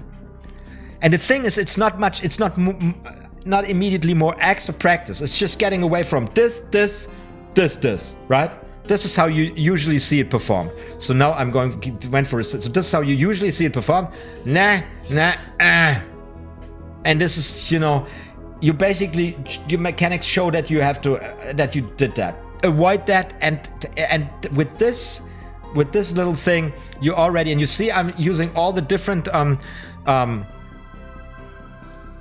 doubles here in my repertoire. So one more time, I turn it over, and then now I didn't get it, and then I just go like this behind there. And I want to, you need to make this in one motion. This is the most crucial thing here. This is the most difficult thing. Don't care about the other thing. Just get this. Just try to get the card out. And as soon as you got it, come like this, and then you go like this, and then there you go. Now I would like to see the black card turn into a black card turn into into a red card to get this visual representation here. Let's see if I can do this. So I've got a 10 of clubs, right? 10 of clubs, just like that, just like that. Look at this. Bang. And this gets you into pole position for just, you know, doing the same routine again, right? Let me see if I can do it. Turning the card over. 2 of spades. Let's see if I can turn the 2 of spades also in the king of jack of spades. Here we go. And just like that, you see it change. You see that how much stronger it gets. Now you can practice. So and now I caught a triple here, right there. Really nice, really beautiful. Earthness color change, it's a classical move. You can use this a lot. It comes with a lot of applications, really good. And the next one, and I also got a tutorial out there. It's called, I call it the Bernie change. That is the Cardini change. But I got it. I called it somehow. It was Bernie Sanders, U.S. politics, and I just thought it was funny, but it wasn't. So it doesn't matter. And this is when you. This is a really useful technique, and you should really tackle this one. You should really tackle this one just like that. You just come like that, and then you, no, what happened? Oh, I didn't have a double. I didn't have a double. That's frustrating. Let's try this again. I'm such a cocky bastard. I'm such a cocky bastard. I just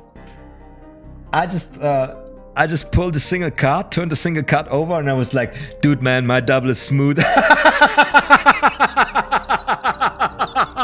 I'm pulling a double like it was just one card, you know.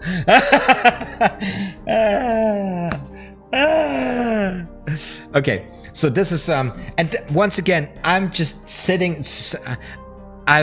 Maybe I just buy another camera to get a standard representation of what I'm doing here, because this is just sitting. It's just I have this. You know, once again, so it looks something like this.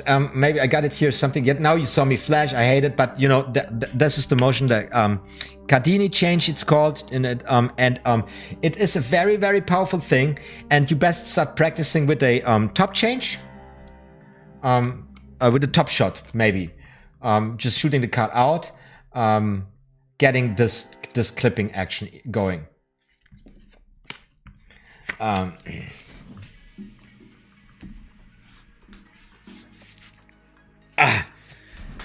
Good. And then of course there is a tutorial open on this beast, the push through, and it's also the Brouet version, which is very powerful and very workable. Even from this camera angle now, the way I perform it, yeah, if you know it, you might just see it. But for layman, this is just a killer. Let me see if I can do this exposed. It is absolutely majestic. It is something that will enable you to do. Now I got it. Yeah. And that. In combination with the table, with the Hammond Volte, with the invisible turnover pass and table variation, and then there are two performances I want to do to display a whole fault shuffling routine and the Vernon Triumph. This is also coming up in this setting.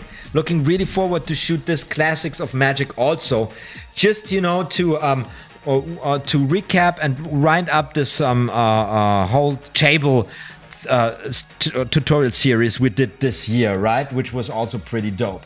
So that's that. We've been to the table. Awesome. What do you guys say here? When that happens, seriously smooth. Thank you so much. I think you was referring to my color changes. The vid was awesome. Dallas Taylor is laughing, crying emojis. You're talking about the Bernie Sanders video, right?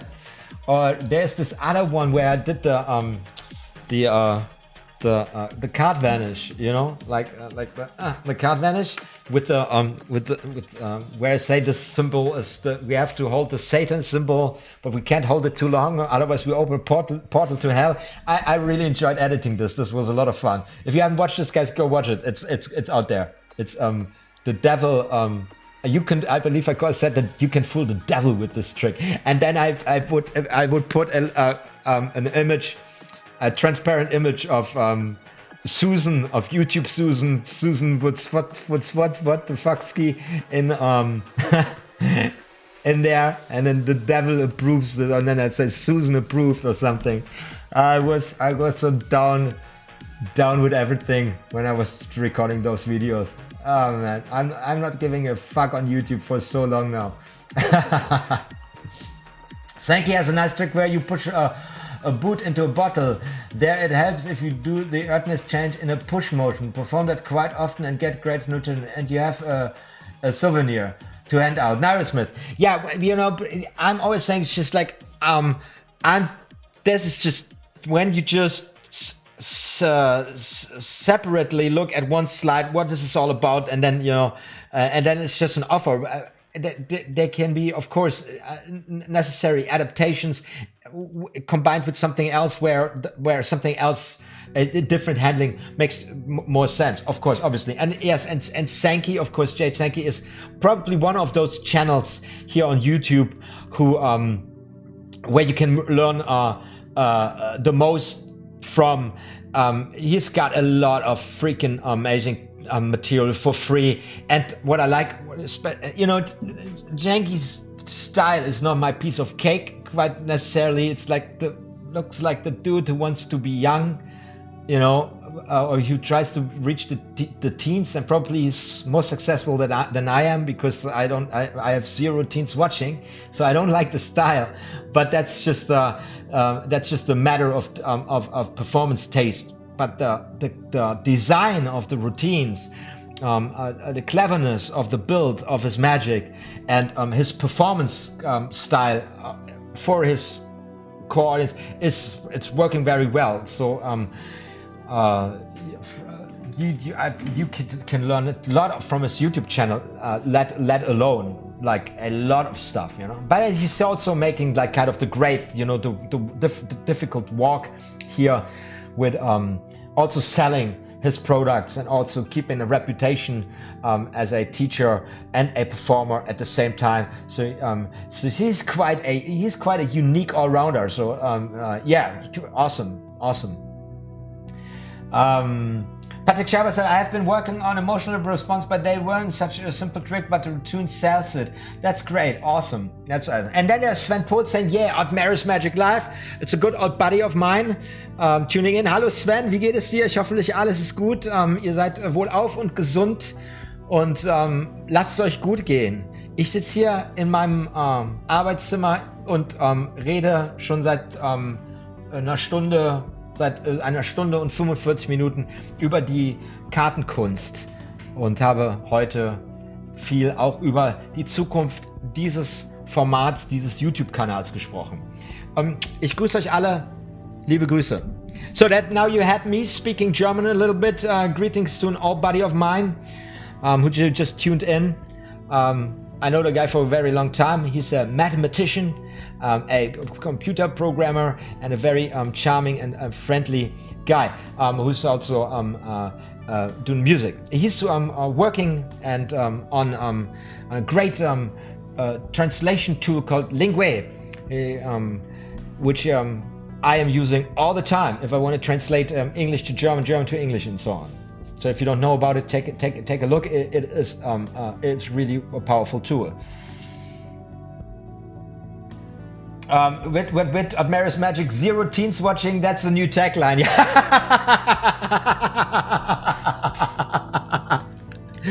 Yeah, that's true. I mean you know, so guys, we now official.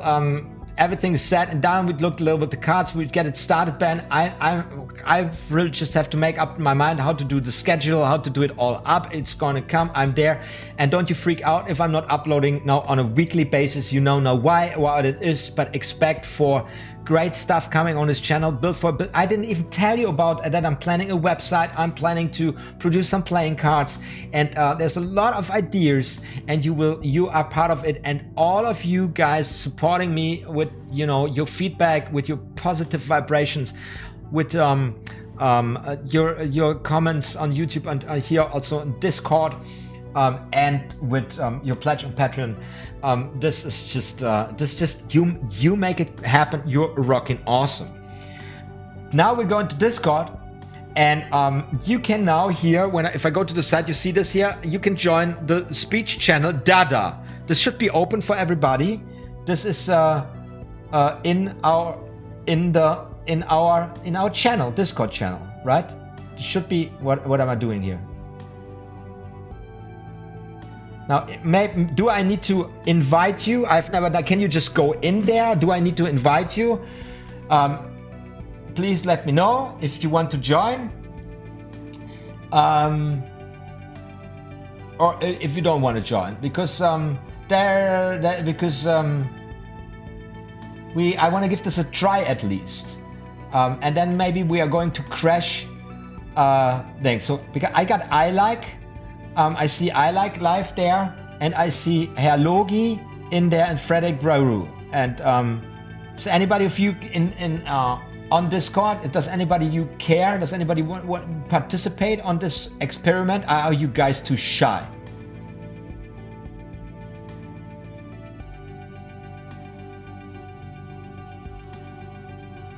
Yes, Mr. Witt van Witt, I'm planning an OTHMARiUS deck. I have a great idea, but it is a very delicate thing when I launch it, because if you miss the the proper time, and it's not going to happen this year.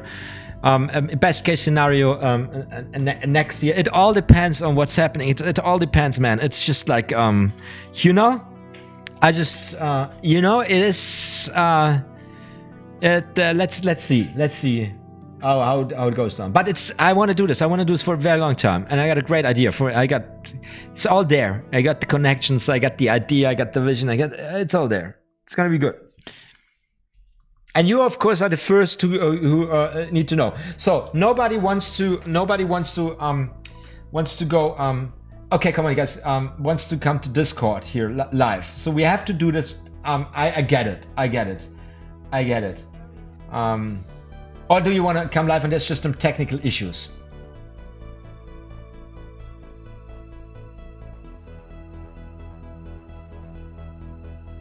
Let me know in the comments, guys.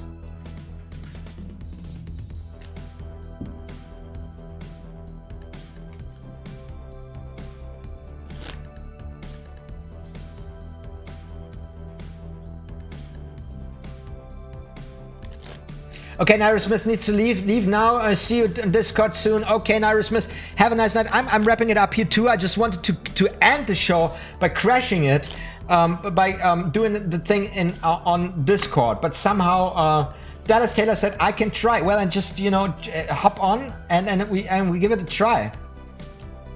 And then you can say hey, hello to everybody. If it works, maybe it crashes. I don't know. And I don't know how you gotta work this then, because probably you should. Yeah, Dallas is gonna man up. Yeah, probably you would need to. I don't know how we're gonna do this. I don't know, actually, honestly, because you have to decide whether you wanna hear my voice then on Discord and listen to it, the response there. Is there going to be a delay? You're gonna be the bunny, the test rat. The laboratory rat. Mein lieber Sven. Wir versuchen jetzt hier was Neues. Because I tried it with my brother, and what I wanted to do actually was I wanted to put what you see on OBS. You know what I can do on OBS? I can show all the different screens. I now can send this signal to Discord, right? So that when we would just do a Discord chat, Dallas Taylor, can you see this? Yes, I can see this, but you did not go into go to the OTHMARiUS channel and then go into the speech chat data. Yeah, there we go. There you are. Okay, let's open this up now. Okay, now now if you turn your microphone on, it should be hearing you. Hello. Hey man, Dennis, that's awesome. That's awesome. I'm not on the YouTube stream anymore, so I'm in my room, which I have terrible internet connection, so my YouTube cut out. Okay, I see. But you are now live on YouTube, and if it's all working, your voice is broadcasting out there. You want to share something with the guys? Hello everybody. That's great. Yeah. This is awesome. This is working. I'm very happy, and I'm proud of you, man. You got the guts to do this. To just go. You know what? I'm going live with this crazy guy. Can you turn your camera? You don't have to turn your camera on. I was curious now. If we could do this as a video chat, you know, because if I am now turning on my video camera on Discord so that you can see me, I wanted to, you know, send the live stream right there through Discord. But if I do that, the whole stream will crash. So it's just our voices now. Okay. Do you want to try and turn on your camera? No, I don't want to try this because we give this a test run later and to another day where it's not going to be a disaster. But if you want to turn your camera on, you can do this, and this should probably be working. But right now I don't even. I'm such a dude. Right now I'm not even showing this situation here, because you would just see those blocks, those colorful blocks, and then you hear the voices. The voice of Dallas Taylor, ladies and gentlemen. Whitvan Fett comments, the voice of Dallas Taylor, ladies and gentlemen. Oh man, man, it's an honor to be on your channel, dude. Yeah, it's not, man. We're going to do stuff like this in the future much more, because that's the only reasonable way to go, right? You know, because it makes it so straight away so much more intimate and so much more personal, and this is so much more fun, more worthwhile. Maybe you would just. I'm super curious. You've already watched the live lectures on Aaron's deck? Yes. Yeah. How was it? How was the experience? It was really cool. He goes through a lot of stuff, and I feel like a lot of the backers were beginners too. So he has a lot of great tips for just making really simple techniques look better. So like not flashing, like catching a break and turning over a double lift, double turnover. Just really nice fundamental stuff that a lot of beginners tend to overlook. And then some sweet color changes. He does some sweet effects using his deck. And I think what's really cool about the project too is that Portal has just so many hours of like bonus content. He includes like 2 or 3 of his DVDs, including the Search and Destroy one. So because I remember you a long time ago, you said that Aaron Fisher's Paper Engine like changed the course of your thinking. So this was my first experience with Aaron Fisher, and I feel like I had the same experience, just because of he really just he puts a huge emphasis on the really little things that make the performance good. So it was fun. It was really fun. Awesome. I still have a lot of videos to watch too, like the bonus videos. Awesome. I'm really looking forward going into this material, and also, you know, kind of get a feel for how a professional on the level of Aaron Fisher is just, you know, dealing with the whole technical issues. How does he do the streams? How's the quality? How's the teaching? I mean, these are all aspects I'm also very curious to learn. Because they have the whole Conjure community club that they've been doing for like 6 years or something. So they're pretty like on top of the virtual Magic jam sessions. Like they do them all the time. So it's a cool team too, like him and Adam Grace and Alex Slimmer. They're all really, really positive, encouraging guys. That's amazing. This sounds so great. I'm so happy that I got on board with this project, with the Kickstarter. And by the way, all you guys listening now to the little chat I got with Dallas here, there's still opportunity to access those products we're talking about here right now. This is kind of in combination. It's this deck, and then there is a online portal, and then you can either decide for several options, you know, what you want to go for. Just that you know, in case you're getting curious now. Yes, you know what? Oh, sorry. No, please go. Oh, apparently they have a deal right now on their Conjure Community Club where you can try the whole club out. It's 3 months for $3. Like you just subscribe with $3 and you get 3 months of it. Pretty awesome deal. And I did it. So you have access to their Conjure Community Club, and it's just it's so much content, it's ridiculous. Yeah. But then after 3 months, they'll automatically charge your card for their full thing. So I'm just gonna cancel mine in a couple months because I can't afford it right now. I just had my reason, and as I just said here and showed all the books and stuff, there is so much material, and for me, it would be just unsatisfying. There is a certain satisfaction, to buy a new book or to buy a new deck or a new trick or something, but the real satisfaction lies in actually, to harvest at least a little bit of working material from all the. There's so much stuff out there. But what I love about Aaron in particular, and you just already said it or mentioned it, that he's putting this, looking at the little things and those nuances, and he is really so good at it, and you can really feel and sense that this is all experience. This is all experience put to action, and this is what I love so much. Exactly. Yeah. You mentioned it in your the search into your version, your like sleight of hand heavy handling. Yes. Of the search and destroy, where you worsen the effect because it's just like the audience can't really connect with it. So like you said, he gets a lot of his technique and thoughts all from experience and action. Yes, which I think is an important part of practice too. Yeah, this is also the point. Darwin Otis also makes several times in Strong Magic that to catch the interest of the people, to get connected with them, to bond with them, and to make them really care about what's happening.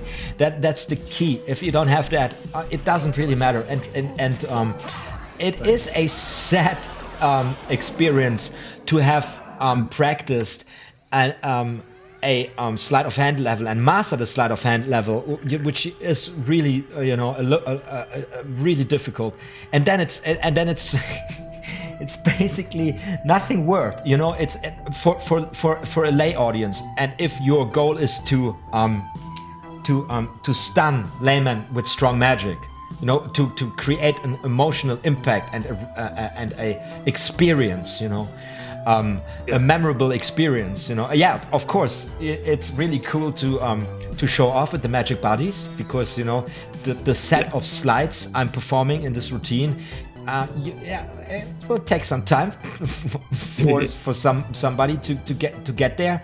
But for the goal of really, perform exciting magic, it's not. You don't need it. It's not necessary. It's not necessary.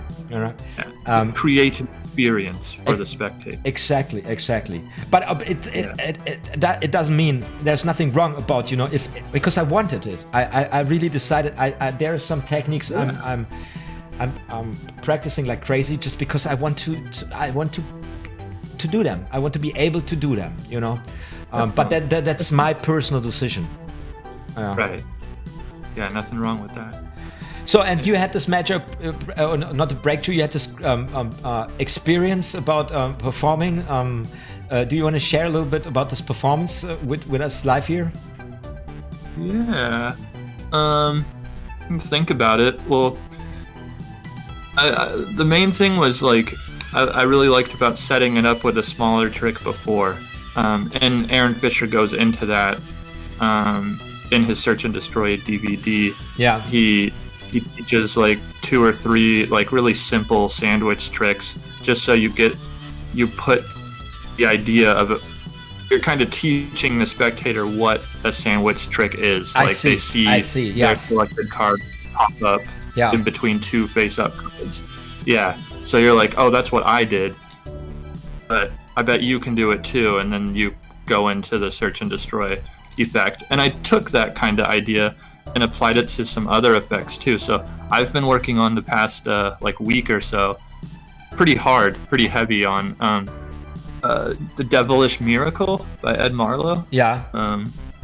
Do you know that effect? Can you synopsisize it?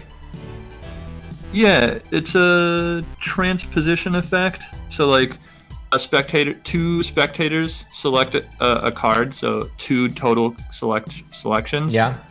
So they choose a card each, and neither of them know what their each other's card is. They only know what their card is.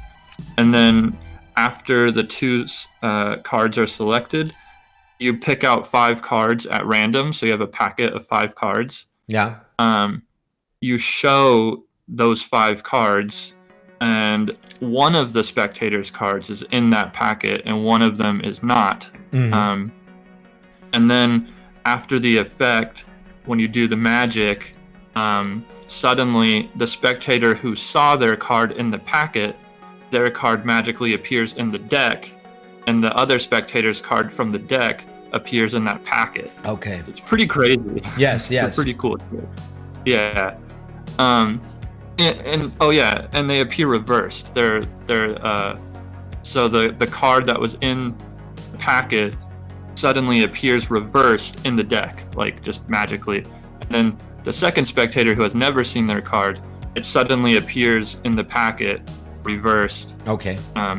When they didn't see it. So what I've been doing is I'll just start, before I do that effect, I'll do a really quick just a card reversal effect by any number of ways.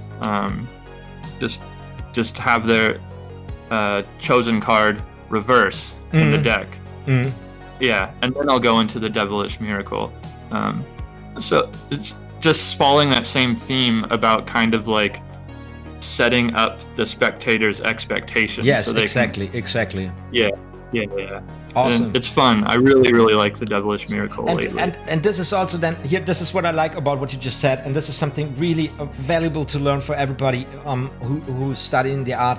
Like these are these like fundamental principles when it comes to crafting acts and routines, like building expectation and teaching your audience what to expect, or kind of, building a this is also very important aspect, building kind of a trustful, playful relationship at the very beginning, so that you just don't come in too strong at the beginning. It's like I'm showing you, and then you go on, and then you don't give the people the room like to really get on board with it. And these are really delicate matters, and these are things that are there are principles and techniques you can learn, but then just once again at the end the experience is something you just got to make yourself. It's just something you know, you just have to experience yourself how it feels. Yeah, I'm still personally having trouble like putting a full like a legit routine together. I'm still in that realm of just kind of like, here, you want to see an effect, you want to see another effect, another effect. Yes. Because routining it I totally underestimated. Yes. It takes a lot of effort and work to like to gather a routine. Yes, and it is a very difficult work also, because it calls for self-reflection. You got to really if you have, well, how do I put it? You just you got to figure out who you are as a person, and what character traits you got, and how you want to play them. And this is really difficult, and especially if we're talking about hobbyists, or being a hobbyist and maybe never been in the performing arts, or in the arts at all, where there's people who come to this hobby, and they for them going onto such a level of self-reflection is really challenging. And and this is also an aspect. This is for the most part, or at least in the realm where we are here on YouTube, it's hardly been spoken about. No? Completely overlooked. Yes. Yeah, I totally get it. This is and quite honestly, if you don't really make it, there is a lot of barriers, and there's a lot of obstacles to really go there, and you need to kind of really have to set the goal for yourself. And for a lot of people, it's really enough to just perform some tricks. That's how it's usually put, and then it's done. Yeah, fair I mean, enough. But if even you in the want Royal more, Road, if you want more, then you gotta Yeah. go into this field and study. yeah, it's hard. Awesome, man! Thank you so much. But Thank you it's fun. so much here for this little experiment. I'm wrapping it up for today. Yeah, Dallas, right. take care. Did you want to try the camera to see if it works? I mean, I won't do anything. I'll just turn it on. Yeah, turn it on. You can see my sweater, I guess. Then do you want me to show you to everybody? I don't really care. Okay, I show. So yeah, now you're going, ladies and gentlemen, face reveal. Dallas Taylor. Oh, I don't face think reveal. I'm my face.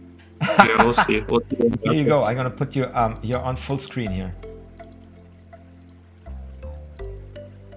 It's connecting. Full- We got a good still connection here. Yeah, it could be my internet, but I don't know.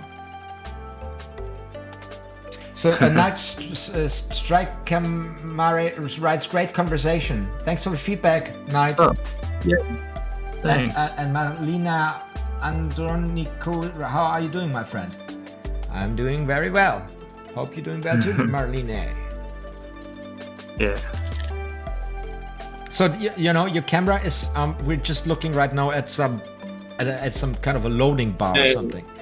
It's like this this live stream is Yeah. now There we go. super exciting. There you go. There you go. Yeah. Awesome. All right. But you completely Got my card. yes, wonderful. Dallas. It works. It works. So you're right now at home Yeah. or where are you? Yeah. Yeah. I'm at home, dealing with the COVID stuff. Yes. Yeah. Yeah. I mentioned a while ago, don't know if you remember, but I normally live out in China, so I'm trying to get back there. That is right. That's the question. You normally live in China. I get it. And Yeah. you have been on a visit in the States now, or? Yeah. Back in January, I was supposed to be here for 2 weeks. And then it got bad in China, and now it's bad in the States. I get it. So I've been here for almost I have been for 10 months, but it was supposed to be 2 weeks. That is crazy, man. That is I really know. insane. It has been crazy. So you Yeah, are but part of the- you are basically so you are really impacted by this whole Corona thing. Also, I mean, at this Yeah. point, who actually isn't? Exactly, yeah. Yes, Jesus. But Okay. all my stuff is still over there. Yeah, I have a fiance. She's over there too. Oh my God! So you haven't seen your fiance for 10 months now. Oh my Yep, God! yep. This is so tragic. Yeah. So, dude, no lie, card magic has been my saving grace. I Oh, only my- discovered it while I was here. Yeah, I get it. Honestly, magic kind of saved me from a kind of a minor depression when I got started, and especially cards. Yeah. And brought back Yeah. purpose to my life, which I seemed to had lost by the time. I'd said 20 years ago now, but it was or 15 years. Yeah, Yeah. crazy. What is it with cards? Yeah. Why are cards So- so what is it? I don't know. Yeah, you asking me what? Yeah, what well, I now think? I was just like a rhetorical question, but more or less. But you are Yeah, also yeah. you are also into Chinese music. Did I get that right from the chat? Yes. Hmm. I teach it too. That's one of my jobs back in China. That is amazing. That's very specific, man. This is a very unique field. I have, for example, Chinese Yeah. culture. I'm very far from it. I hardly know things, just basic cliches, and Chinese music. Although I studied musicology next to philosophy and history. It was in the set. You had to take it, and or I had to take it, and it never really came up. It was very Eurocentristic. Yeah. Yeah. Right. Yeah, it is pretty specific for sure. Yeah, I found a lot of similarities between my studies of Chinese culture and in music, also with the tradition of magic too, which I think is one reason why I got really into it. What's the connection or the similarity? Connection? I would say kind of like because the instrument I play is also a very specific instrument. It was the instrument that represented the Chinese scholar, the traditional Chinese scholar, going back like a couple thousand years ago is when this instrument started. Okay. So it was played by a very specific kind of individual. And I think the connection I find with magic and card magic especially is using these tools as kind of like a vehicle for self-expression. So as you're practicing, you're also practicing kind of how to present yourself, how to express yourself. And interesting. That is so cool, man. Yes, this is a similarity. Yes, of course. It's awesome. Yeah. It's one of the fun things that I like about magic. It's sometimes I like practicing it. Sometimes more than performing it, because through practicing you're also trying to figure out, like, you know, what are the actions for you compared to like somebody else, and you're learning how to handle the cards or whatever tool you're using for you personally.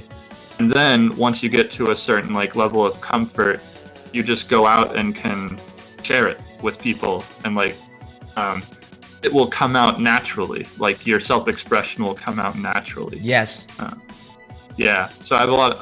I've just started, but I see like where it's going. This is man. I'm super excited. But thank you so much for making this point. This is a very a wide philosophical approach, you know, to the art form, and it really makes sense comparing it to this Chinese music or the representation of the character or the person by using this instrument, how to treat this instrument, and this is I love this so much, because somehow this relates so much to what I just said today all the time, because when I think about what I've been working on here with this channel and how this connects with my studies on the art form, I just felt so much the need of kind of, you know, making a change in the way I approach it to come to another place. And just in the first session we have this amazing conversation. This is like, yeah, awesome. Thank you so much, man. Thank you so much. Oh man, thank you. I hope that in your personal situation you will be getting back into the arms of your fiancé very soon, man. Yeah. Thanks. Yeah. I look forward to staying in touch with everybody too while I'm out there. It should be pretty interesting. Is this would this be a problem if you go back to China because of kind of censorship or something?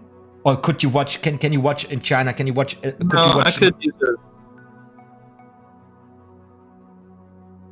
Oh no! Hello? You're still there? Hello? Yeah, you're still here. Oh, okay. No, I would just need to use a VPN. Okay. A VPN would be helpful. Yeah. So it's true what they say. Very helpful. I get it. There's a term for it, and it's called climbing the wall. I have to climb the wall. Jesus. Okay. Yeah. All right. Okay. Cool. Let's not get deeper into this subject. Thank you so much. I'm wrapping it up here for today. Take care. We're not going to lose contact. You know, we're there on either the communities there on Discord, and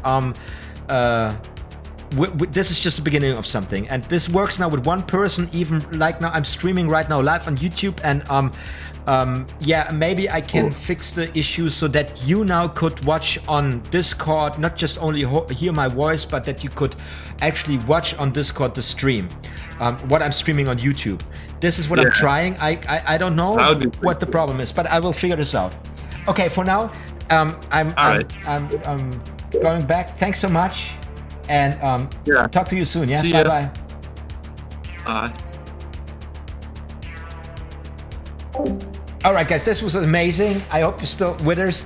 It worked very well. This was a very nice conversation with a very nice person, that is Taylor, who also shared a lot of his studies in magic on Discord, on our Discord channel. You will find the link in the info box, by the way. Anybody watching, interesting what's happening there on Discord. And yes, I'm really excited. This already works, so we can now do exclusive jams on Patreon with this format. I'm just trying to make this even better, but we'll talk about this then very, very soon. For now, we are in now for 2 hours and 20 minutes. That's good enough for me. And you got now 5 minutes left to say ciao ragazzi to everybody. As I am just, keep playing a little bit more with my cards here to just, wrap it up for today a little bit. And it was a great, great start. I don't know when I'm going to be back live again, but probably in about two weeks time. There are still some unknown variables. So I just don't know. I just can't schedule anything yet. But as soon as the path is clear, you will get notified. Wit von Witz says it was an excellent conversation. Night Strike Camara says amazing. Good to see your face, my friend, says Wit von Wit. Next time, Mr. Wit von Wit, you join us, right? Because you are the man. Apply some pressure. I still got this memo here on my computer, right? You all are super awesome. Yes, and that's that. Right now we got currently 9 viewers. I say you had enough time to say goodbye to each other, didn't you? Last time the chatty chat, this is how we started. I hope the audio and video quality was good. I hope this was an entertaining watch for you guys. And I hope you're excited about everything that I said for the future of the channel and what I'm planning and blah, blah, blah. Don't have to recap this right now. Now, you can hook me up anytime via Discord, anytime via Patreon for you guys who support me on Patreon. By the way, you can also only follow me on Patreon if you want to do this. Anybody new, you don't need to make a pledge immediately, but just if you want to get a feel for it and if you've never done this before. But of course, everybody who supports me also financially on Patreon makes a huge, huge difference in the whole development of this channel, of this community, of course, right? Patrick Shava writes later, homies. Patrick, awesome you tuned in. Lucky Pela said it was a nice stream. Thanks, have a good night. Lucky Pela, awesome you've been there. Herzlich thanks, entertaining and great conversation. Sven, lieber Sven, schön, dass du reingeschaut hast und ja, wer weiß, wann, wie wir das mal machen wieder, wenn irgendwie hier die Quarantäne-Scheiße irgendwie so vorbei ist oder so, die Lockdown-Sachen, dass wir dann uns mal wieder in die Arme nehmen können. That is later, Patrick, keep on practicing and apply pressure all over OTHMARiUS universe. Guys, you know the drill. You keep practicing and you practice well and it will come to you. And in the meantime, you can rest assured. More magical stuff is going to be uploaded very soon. Ciao ragazzi. OTHMARiUS Magic. Like and subscribe.